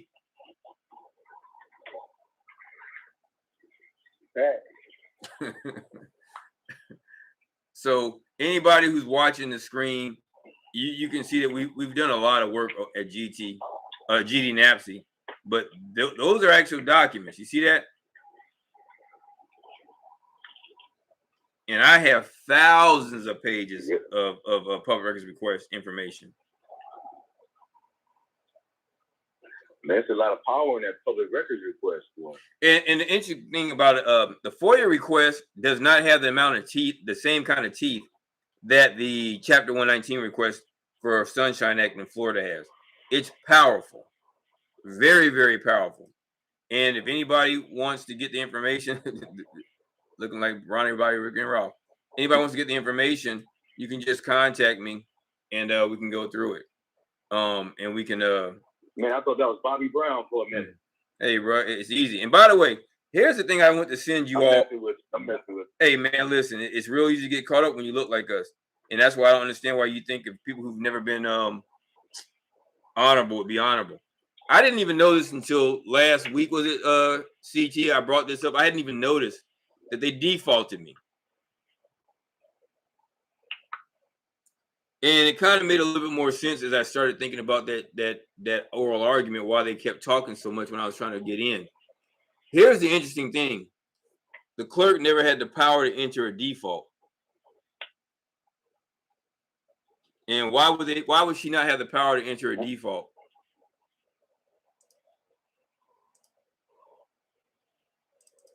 Well, let me say this, GD. Now, from what I saw, and going back to that hearing, remember, they're going on the premises and the basis that you were served. Right. And it shows it right there. Now, it shows it there in the clerk notes of entry, and the docket history is showing that you were served. So if you were served and they're taking it from the auspice that, well, you didn't respond, so you deserve this motion for default. Right. I get that, but I want to show you something. No, I'm glad because we're going to get it because now we have a federal question issue. You see this right here?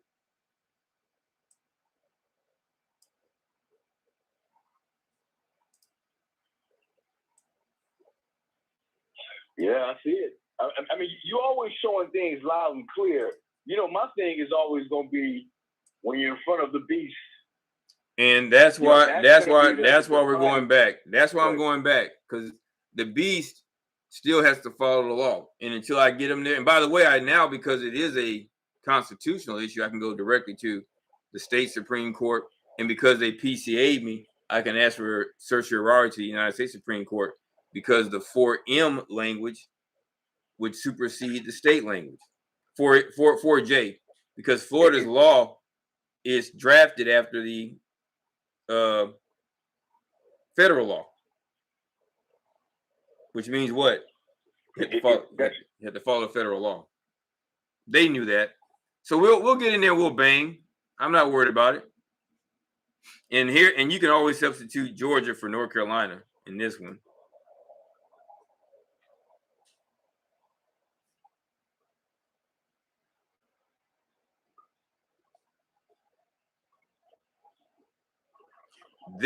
A lot of the rejection is because they expect us to quit. I don't know how to quit. Now, if I get an order that articulates it, then I can accept it. Kind of like when we got the order from the federal court when they explained to people clearly that child support rises out of a state action. You can't go to the federal courts expecting some kind of the federal courts to operate as an appellate court. They don't do that. And generally speaking, by the way. there can probably be some exceptions. But if there's an issue of a federal right, then the federal court would have the ability to speak into it. And when it's interstate, that would be what? You said what is interstate? If it's intrastate, what is that? More than one state is involved. That may give the federal court jurisdiction because it takes a federal law to federal law determines how those actions are handled. So, okay, let me ask you this. Let me ask you this real quick. Now, even with interstate, there's still the new homes. There's still I'm gonna use this reference. There's still the new home state that is taking on the enforcement action. So they're saying interstate transfer. Right, but the first state had to establish the order, right? They did, correct. Okay. Did the first state establish an order? Doing the enforcement. Right. You can enforce an order. Right. Did the state of the home resident establish the order? No. Florida can't bring an action on behalf of somebody outside of Florida.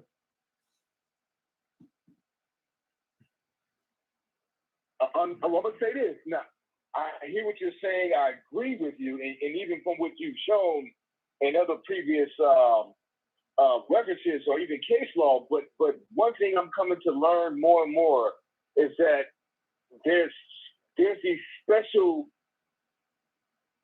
circumstances, or what's the other word I want to use? These I'm just gonna say special circumstances that things seem to go directions that don't even make sense, but there is always an exception.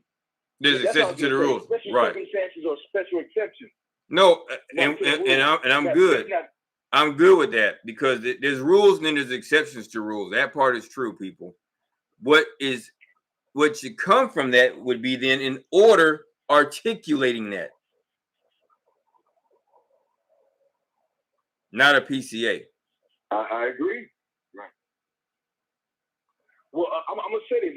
Again, not knowing the appellate rules. Again, I don't know them for the state of Florida or any state to that level, because I realize there's exceptions to these rules, and it's an interesting playing field in regards to the exception with case law, the exception to the rule. Except you remember how that judge is giving his interpretation of the law of this. Remember, the judge gives his interpretation of what?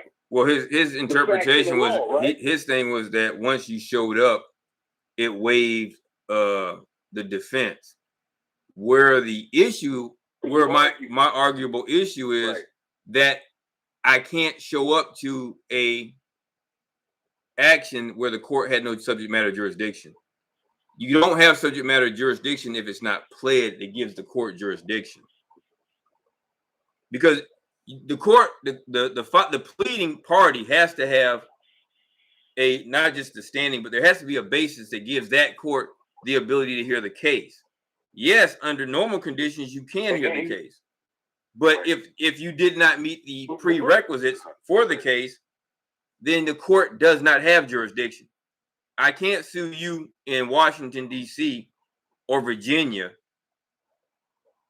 for something that you did in Hawaii,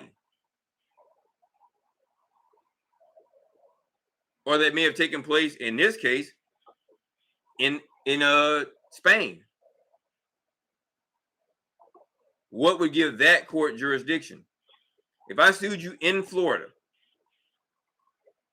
or asked Florida to sue you here for something that happened outside of where I've been and I just got to Florida yesterday because it happened in Hawaii, where would they get the jurisdiction? Because jurisdictional facts must be pled.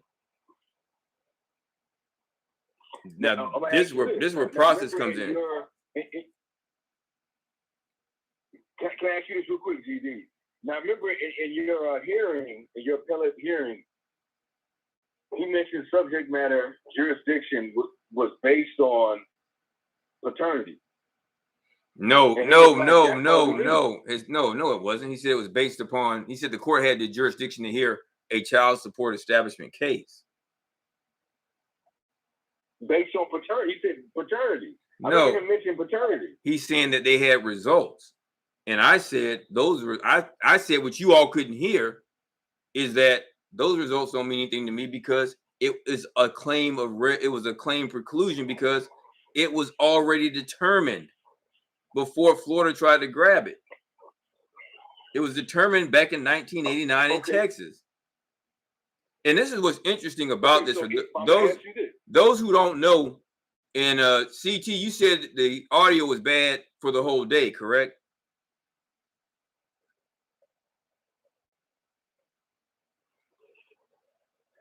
Yeah, it wasn't that good at all. So people were saying they could hear the other side. Y'all could hear them. Nobody could hear us. It's almost like I wasn't speaking.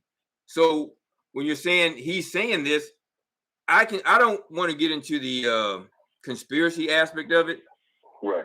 But it's really interesting that he made claims as if I did not raise those issues in the appellate brief. And I'm going to say this. I don't want to say that the judge was, and what's interesting is there was somebody who was there. He's not on the show tonight, but he was there and he said he was offended by the way that the judge came out. He said the judge made all the arguments. And at one point I said, well, you see that? This long arm jurisdictional issue is not something I'm arguing. My point is the state that would have had to have filed and established it is if it was North Carolina. I would not be arguing if it was North Carolina that established. If North Carolina served me in Florida, that would have been proper potentially. With the exception of the fact is I'd have to look at what's the basis for the jurisdiction. Did the acts take place in North Carolina? No. Where did the acts take place? If they would have taken place, it would have been in another country. Man, you said Spain. Germany. But let me ask Germany. Let me ask you this real quick, GD. Not to jump your train of thoughts. There's some exception here that they're using, and the reason why I'm saying that, and again, that's just my limited, purview of all this. There has to be an exception. If there is not an exception, then you're being railroaded 1,000%. Well, here's where I'm going to say this right here. Realize you're being railroaded. Well, here's what I'm going to say. That would be speculative. Even if it had benefit me, it'd be speculation. My only point is, where's the order? Okay, but I'm going to ask you this. Based on the appellate rules, do they have to give you a order with a level of conciseness and clarity to it? Is it mandated that they give you that? No. Or can they? Okay, so if it's not mandated, then that's the exception again. I'm using that word creatively. Then they have another option. Even if I don't want to say exception, they have another option in how they want to give the order.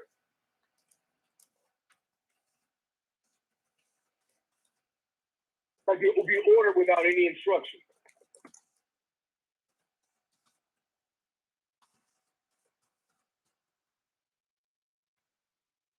Any thoughts? I see you bringing something up. That's why I'm asking for an en banc rehearing. That's what's going to happen tonight. How many judges sit on that? There's 3 on mine, but an en banc means all the judges have to come in and make a determination. And again, which is why I think it's 13 of them now.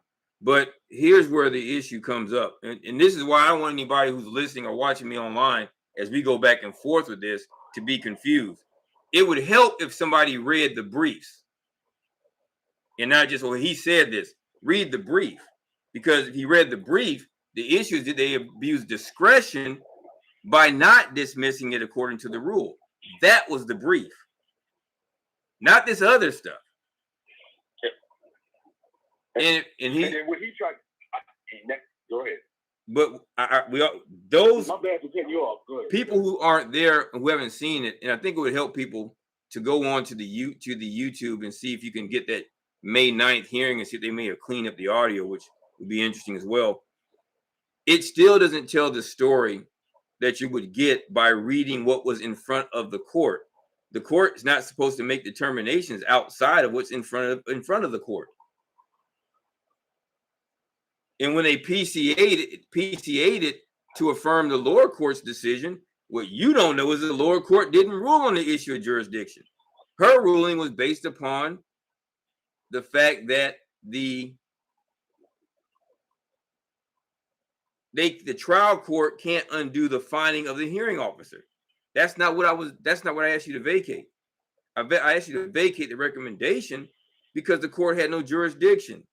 So he confirmed an order that didn't address jurisdiction. And as we all know, you can't skirt jurisdiction. There has to be an answer on the issue of jurisdiction. He hasn't given an answer as to whether the court had jurisdiction. So even though when he tried to finesse you, I'm using that word. Let me change my words. Yeah, please do. Because I heard them very right. I heard the judges. He's saying the jurisdiction was confirmed by me making an appearance. My position was what comes before that. You said from day one. Right. My position is the court, you can't waive subject matter jurisdiction. I may have made a bad argument, but the liberal construction should be, it doesn't matter. He still has to review the docket. And if some procedures come before the substantial or fundamental right issue, what's the process? If the court didn't have jurisdiction, nothing else matters. He didn't address the issue. He was based, if I remember correct, he based jurisdiction on me showing up. Subject matter related to. No, he said it was waived. He said personal jurisdiction. He never ruled on subject matter jurisdiction. He never ruled on it, bro. Okay, if I remember correct, I'm gonna go back and look at it. Kyle, hold on. Kyle, CT, hold on. I know somebody who's seen it. CT, did he ever rule on the issue of subject matter jurisdiction?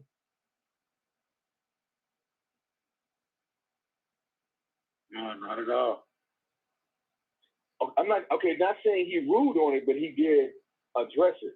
No, I remember he talked about personal. He talked about only personal. He said it would have subject matter because it's a child support case or paternity case. But to have subject matter, but listen to me. To have you, okay, let me slow you down. We're in Florida. How does a Florida court have subject matter jurisdiction? For an action. No, I'm asking you. How did Florida acquire jurisdiction?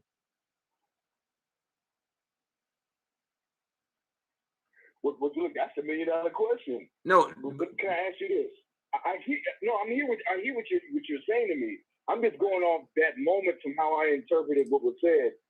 I'm not saying I have the whole, But that's where it would confuse. That's where it would confuse the audience. And we could speculate about it. But the way he came out, I'm not worried about him. He didn't make the panel made the decision. And I'm going to appeal what the panel did.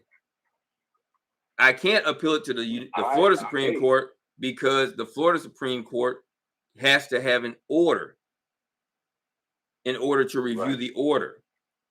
I just don't get into these other directions. I find the rule, and as it says right here, I follow this rule. I don't get into the other stuff.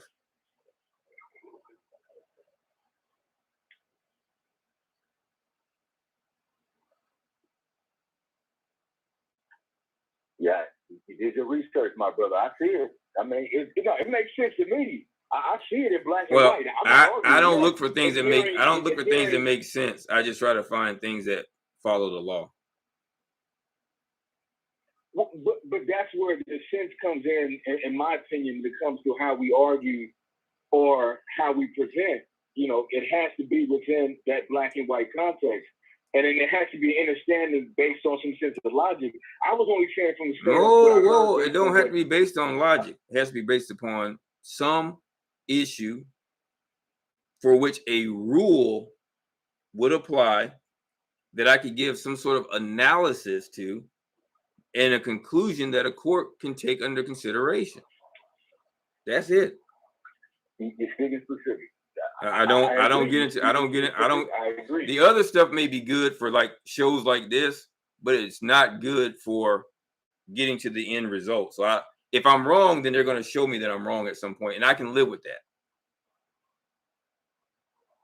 But if I'm reading the rule, and the rule is clearly delineated, and let me do something real quick for people who are watching on the screen. I'm gonna pause the share because I don't want to pull up something. When I snatch this up, I'm going to show y'all something that I looked up the other day because it caught my attention because I didn't pay attention to the default, so that'd be my fault. But jurisdiction can be challenged at any time. So minus a law. Oh, here's where we're looking for here. I want to ask you something, DD. I'm not trying to throw off your train of thought. I'm not doing this on purpose. It's just you're triggering thoughts in my mind. And I can see from the research you've done now from that experience, it's clear as day what you must do next if that's the choice you choose to take. What I'm really trying to ask in my replay of the event, as best I can recall them, the fact that he interpreted your brief the way he did, in conjunction to the way he came out. But you're saying but you're forgetting there's a panel. There's a panel. Okay, well, he did most of the talking from what I can recall from looking at the recording, and the other two female judges chimed in, at certain parts, but he definitely took the lead. I'm saying he came out with the lead within those three. And so the question I have is that in his interpretation of how he interprets the law and your brief, what I'm asking you is, why do you think, in all this time you've had now to replay it, why do you think I don't care why you think. I don't think about why he might have done it, because that would take me somewhere away from what I'm actually here to do, which is to win. Worrying about his motive. You asked me what I think his motive is? Yeah. Okay. Now hold on. Let me answer your question. There's a lot more at stake than just me. And if my thing, and you can do your shows about this. I'm trying not to get the people off on something. I show them this is what they did, and this is what I'm going to do. I don't have time to sit here and try to read into his motives, because that won't get me where I want to go. I'll look at the law, and within the law, what I'll do is say, okay, do I have a possible remedy for what he did? And when I looked at it, I said, well, wow, this is kind of interesting. That's all I do, because otherwise I'll be like a dog chasing his tail. No offense to you, but I'm saying I don't do these things. That's not how that's never gotten me my results, is worrying about why they did something. I just look at what they did, and is what they did in conformity with what I understand to be well-established law. That's all I do. The other stuff does not matter to me. Well, I'm gonna say, this is just my opinion. I hear you. We all have our. Let's slow down. We all have our method in how we come to our conclusions, or how we choose to move forward. And in that method, I know for me, I have a specific method in how I look at everything. Now, I give everything a certain amount of time, and I consider all variables and as much nuances as I can or exceptions. And the reason why I say that is that sometimes when you don't do that, you end up chasing the tail because the nuance or the exception was always right there. But you're like, no, I don't want to look at that. And I'm just saying for those who may look at it like that, you can miss the mark by not considering all factors and all possibilities. Now, I'm saying always have a time limit or a timeline, which is what I do in my own situation. I give it a certain timeline and then I move forward from there. But it gives me a basis of understanding in how, let's just say, if that was the final frontier or the final continuum, which in your case or other cases it isn't, if you're going to go pushing past, if you're going to get, if you go pushing for an appellate review and beyond that. But if you're not going that far with it, I like to, for me, I like to come to the summary of, okay, what just happened? So that way I can have a better understanding of, okay, will I encounter this again? See, for me, once it becomes how can I say this? Once it becomes a real reality outside of a possibility of something probable, then I now have to factor it in. That's how I do it. I factor it in. I give it so much time, but I don't totally discount it because as I come to understand and as you're saying as well, there are these exceptions. There's the rule and there's the exception, and that's heavy. Just like I was coming across something. Hold on. This is what I would say is to this. Go. If it's a different kind of case, I can get it. And what you do is a little different. You're talking about a case involving consumer protection rights. That's not the kind of case I'm looking at. And you're talking about a case that involves a federal issue involving a certain prescribed set of rules. Because a lot of what you do comes under the FDCPA and the CPA and what have you, correct? That's not what I'm looking at. No, I understand that. What I'm saying is, okay, let me do my best to be clear. Okay, here you go. Here you go. I got the method. The method may work. That's not what's that's not what's in question. What's in question is what was the issue? What is the rule? You see that? Does anybody see that Quisenberry versus Bates? I see it. This no, is my question. Hold on. Do you see the? No. Do you see the? This is the Florida DCA case. Do you see the Quisenberry? What does it say?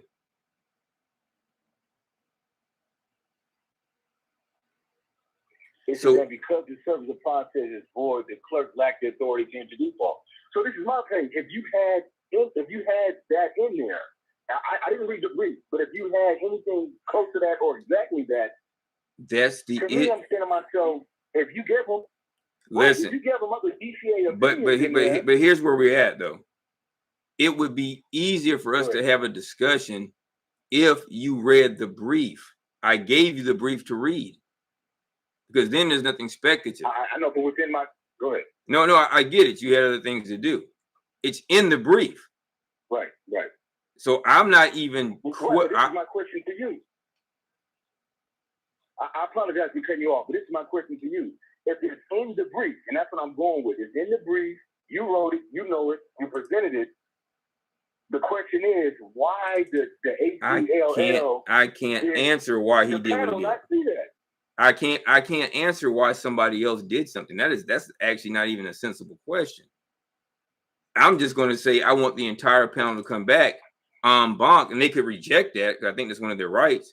I don't asking me why they did what they did is not a reasonable question.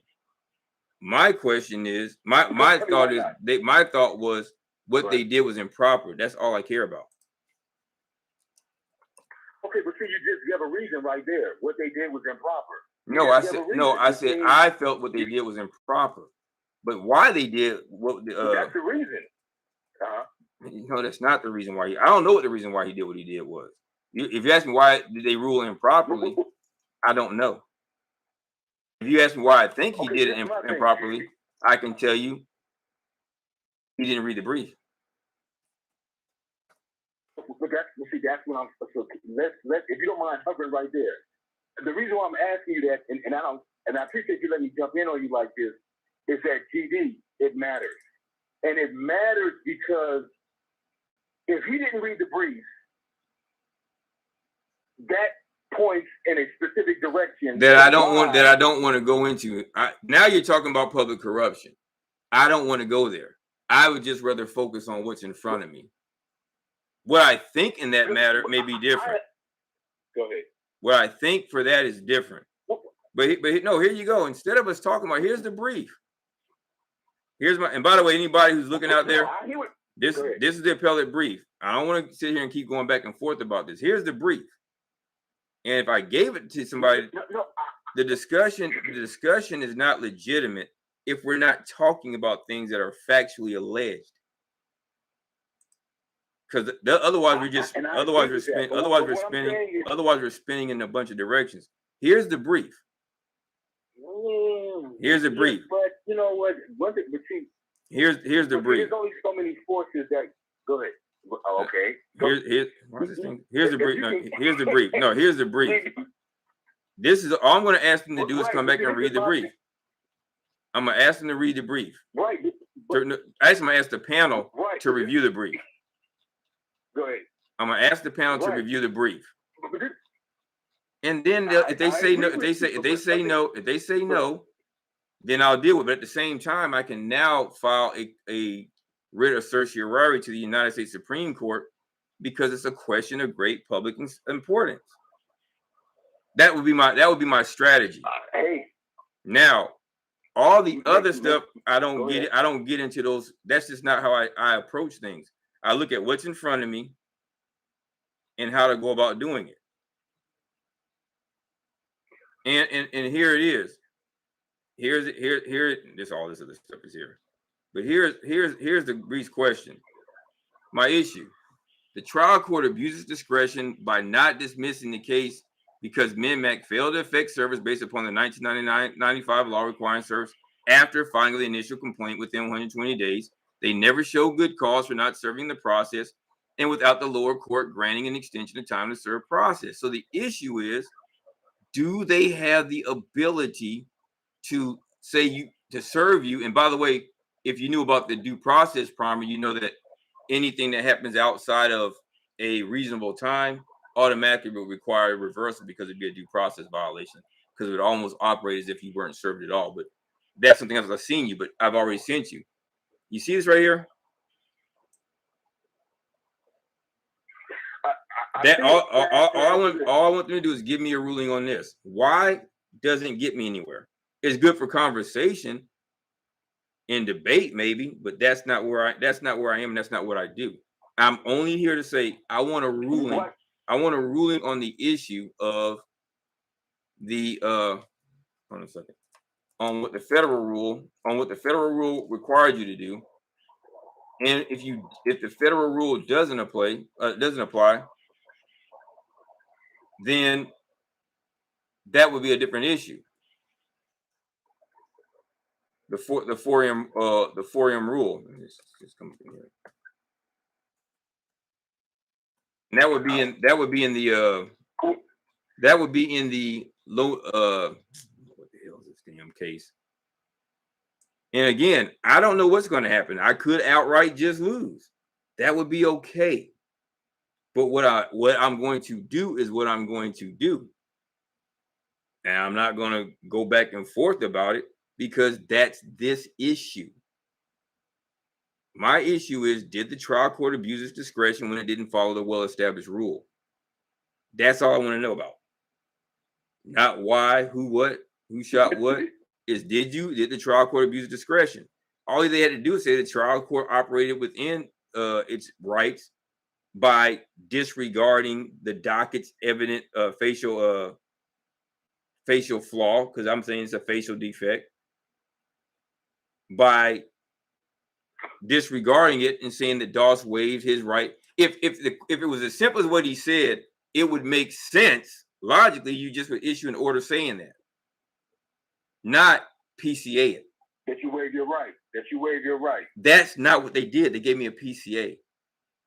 If they given me an order that stated that, no, I sent this email to you as well.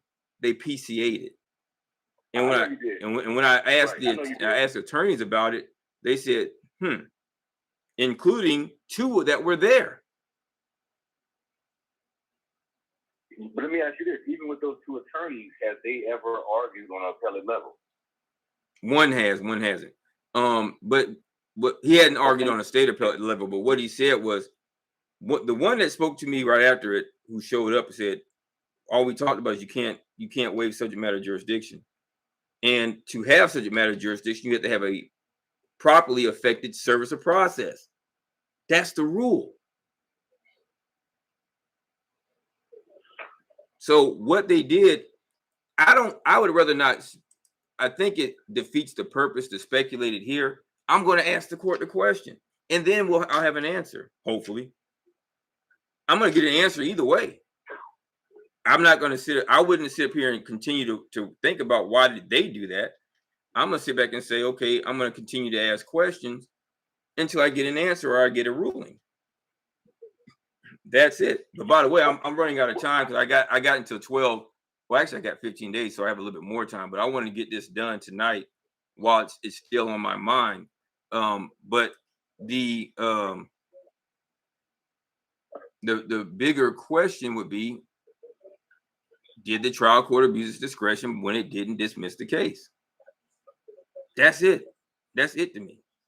Did the trial court's responsibility to look at the docket precede or supersede my responsibility in not raising it without being adequately advised of my rights during a proceeding?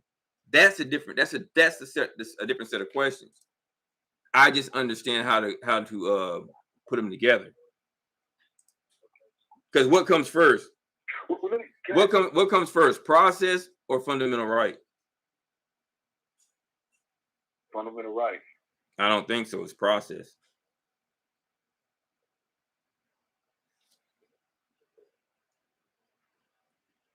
So you're saying our fundamental rights don't come first? Well, there's a process involved in it. You can have a fundamental right, and the fundamental right stands so long as your due process rights are not upset by whatever the process is. Due process is, okay, you have a right to this, like you can't lose life, liberty, or property without due process of law. Now, what the courts have came back and determined in some instances is you can have an immediate pre-deprivation or post-deprivation hearing on that matter. Say take your license. But that's the duality that exists. That's the duality that exists. No, I get that. So I'm gonna let the court make the determination. I can't make the determination. Otherwise, I say, okay, what you would have done was essentially just did what the law required, what I think the law required you to do. They said he didn't say anything. I don't have an answer at all. They didn't give me an answer. Right.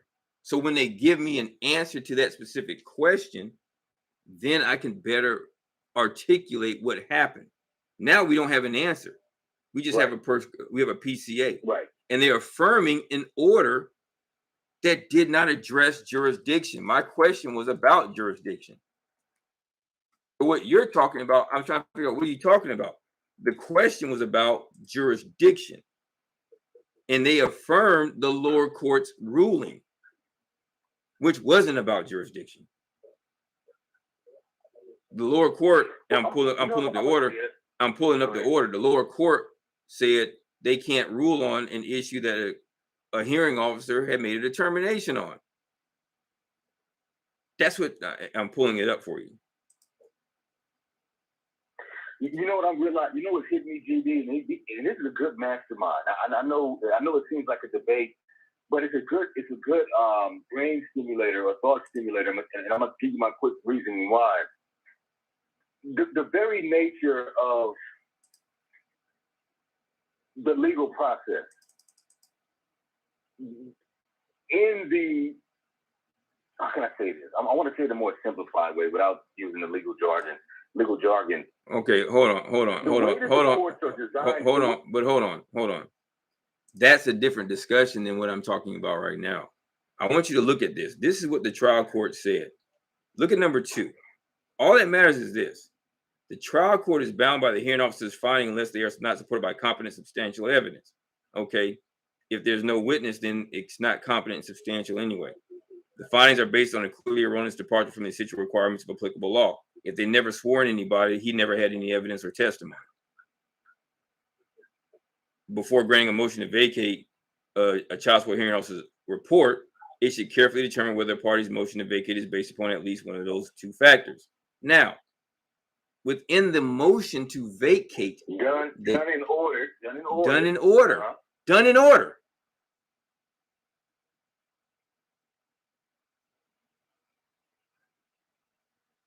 The court never heard this order to vacate for lack of subject matter jurisdiction. They never heard it. Because they walked me out of the room.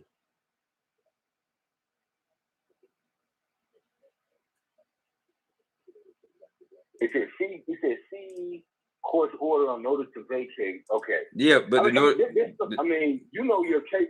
Go ahead. Right. So what it does is we're raising issues that don't apply to what's going on. So if there's other people listening, so they're confused. So now they'll say, well, but by the way, if you're out there listening still and you want the information or you're watching me on YouTube, just email me and I'll send it to you so that you have a better understanding. Because otherwise, we're convoluting an issue.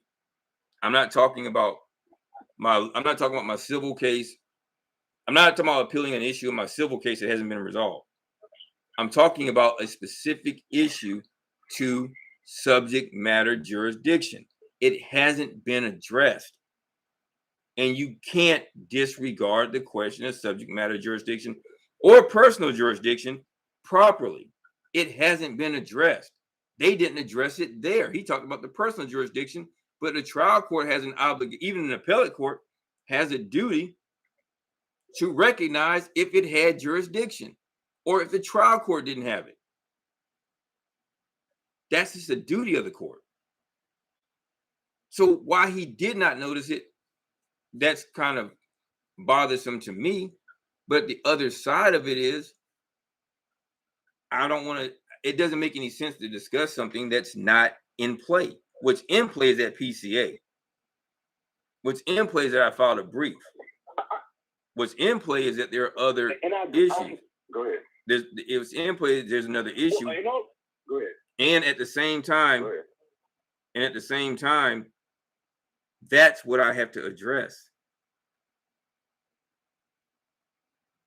Let me help you out with something. I'm gonna say, let me say this, Judy. Now remember, let me get my thoughts. I hear what you're saying. It's not that I disagree with the basis and where you're coming from. It's not that. What I'm saying is how I look at the method of how someone comes to their, interpretation of the law and their. But that's a different issue.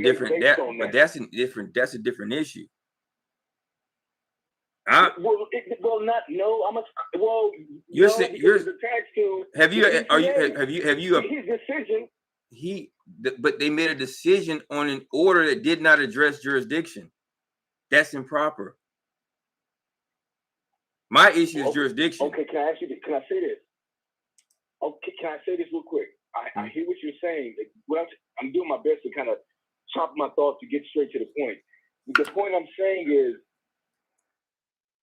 whether it's done intentionally or unintentionally or by error or by negligence or by waiver or however the basis of it is happening, the rules that are set up within the court system, these things happen.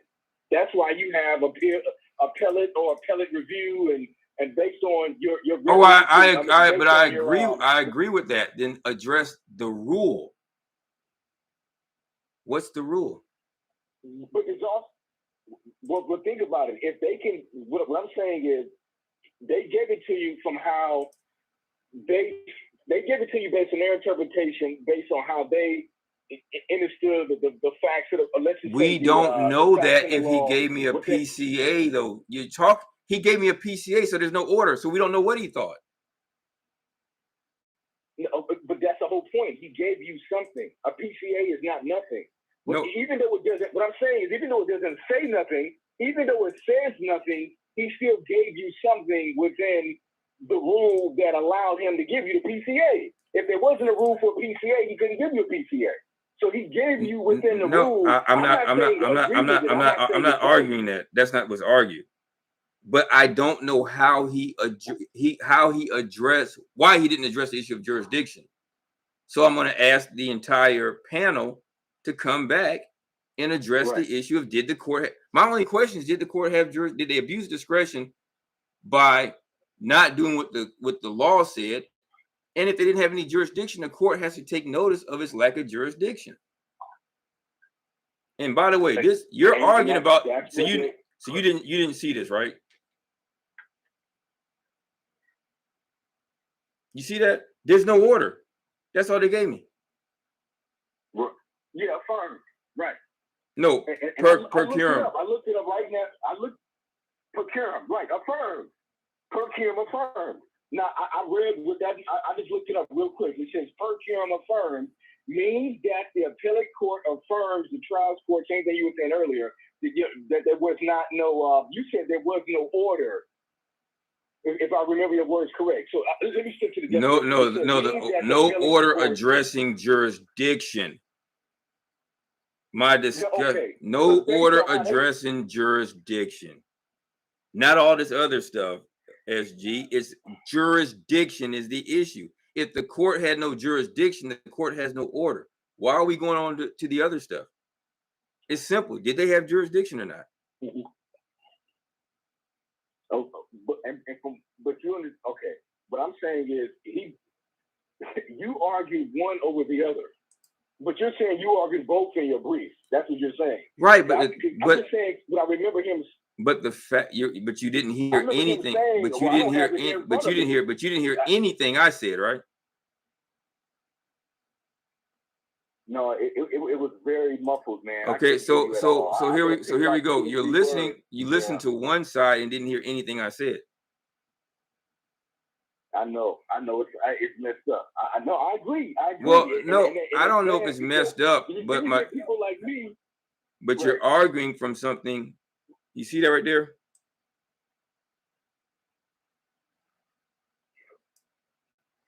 You see that? Can you zoom in a little more? Can you Okay. zoom in, if you don't mind? You can zoom in? Yeah, a little. That way I don't have to. Okay. Because I want to keep your screen where I have it. I don't want to. You see this right here? I don't want to the setting of the screen. They never addressed the issue. They never addressed the jurisdictional question. They never did. Let me read it. I'm going to read it real. See court's order on notice to vacate prior order and dismiss case based on lack of subject matter jurisdiction and lack of personal jurisdiction entered in January 28, 2013. See also court order on respondents written in nature of notice to dismiss on grounds of fact of error entered November 21st, 2013. See also court's order obligors amended motion to dismiss action and grant relief, void prior order ab initio with supplemental counterclaim, second amended motion to dismiss action. What's that? What's that right there? What comes first? What comes first? January 28, 2013. But what comes before a court can issue an order? What comes first? What does the court have to issue an order? Now I'm giving now we're giving away stuff for free, which is not a problem, but it's also it's almost a feckless argument. Let me show you something. And if the question just wants to be asked, I mean, I can just answer the question. Okay, now that the show is over.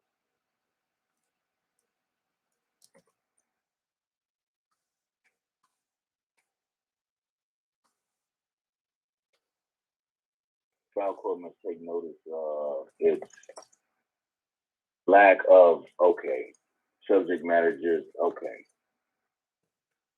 lack of subject matter jurisdiction. Okay. And even if not raised. Okay. No, because Now that nobody can hear now, we're all, but now you're actually on some kind of way. But here we go. But I want you to look at something. But this is the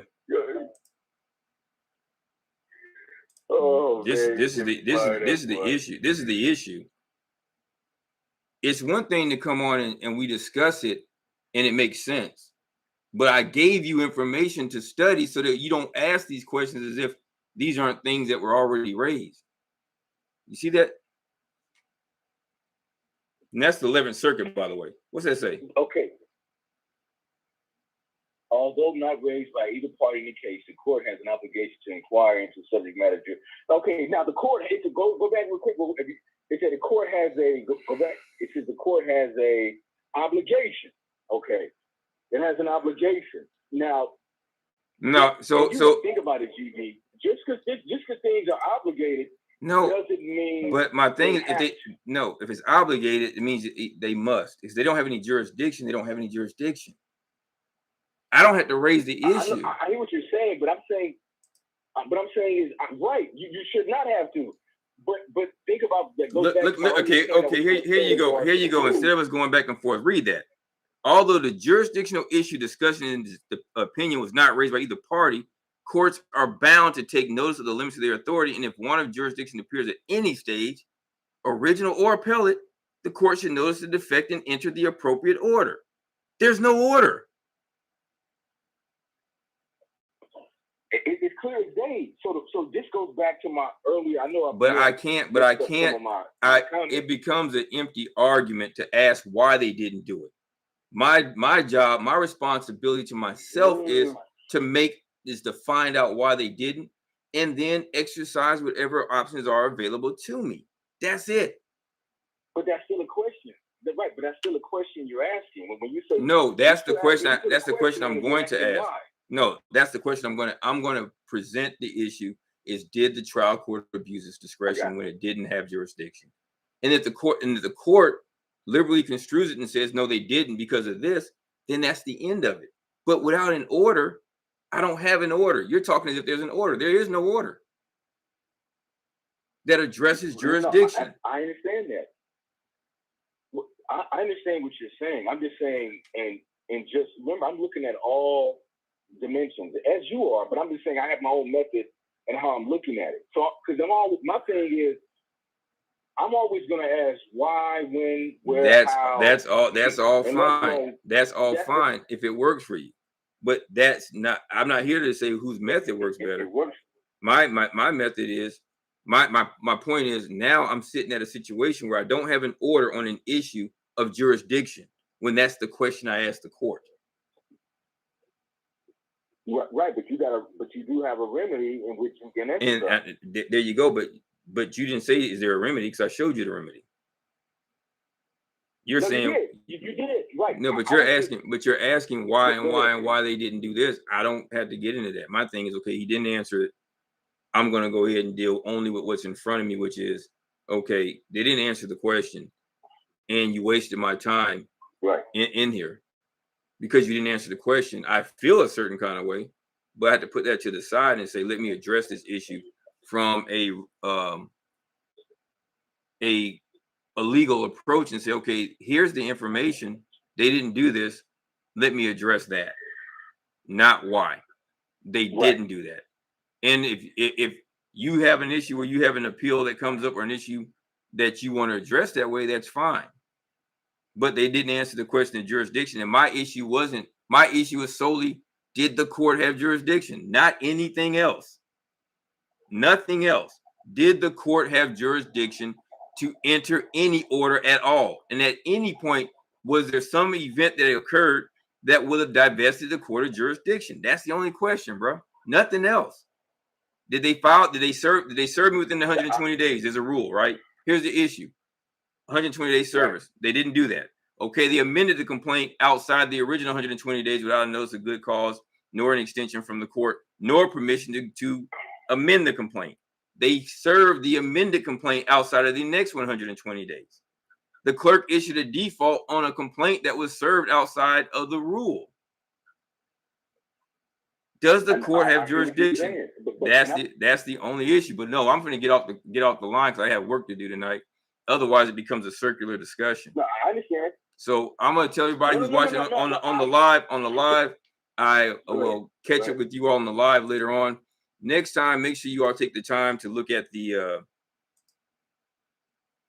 on the live to plug into the Zoom link as well. And from there, but tonight I got work to do, but from there you'll get a better idea when you actually are participating in the show. The live is still going on. I almost forgot about that when I started having this discussion, which is a little bit different than I expected. But for those out there, the issue is jurisdiction, and does the court have jurisdiction? And to that question, I still don't have an answer. So I'm going to file an appeal based solely on whether or not the trial court ever had jurisdiction to enter an order. So with that being said, I'm going to close out the stream because my blog talk show is already done because it maxed out at its time. I will let you all, I'll keep you updated on my progress. I'm about to file this motion for en banc review tonight, as well as I will file another motion into the trial court challenging the trial court's lack of subject matter jurisdiction to get an order. And hopefully somebody out there, if you have anybody out there who knows how to do the split screen, I have OBS and I also have some other operating systems that allow me to show me on the Facebook Live and the screen as well. And we can delve into the information so that we can come to what's a plausible conclusion. Beyond that, I didn't show you all on the screen for the Zoom the judge's attorney. Well, actually, it's the state because the state is representing Greg Holder, which I think is improper because I didn't sue the judge. I sued the guy. The state's representing him, and the state is wanting an extension of time. But I told the state I thought it was improper for them to be representing him. He should be hiring his own counsel, unless there's some rule that allows the state to represent him, even if he's in his individual capacity, because you can't sue a judge. The judge has absolute immunity, but nobody has absolute immunity from falsely accusing you of a crime. So with that being said, I'm going to end the stream, probably cut this up a little bit. I might just leave it up here like this. And but this will be the last one that'll be this long and will be more direct. That being said, as always, imparting, sometimes it's not about right or wrong. More important, it's about clarity. And you'll never reach resolution if you're not willing to engage in honest dialogue, even if that dialogue is with yourself. Take time to hug the person you love and love the person you hug. And on behalf of GD, non-attorney pro se consultants, 100 plus productions, and every one and Street Elements magazine, I'm Greg Doss. I'm saying peace. I'm saying chicken grease. I'm out of here.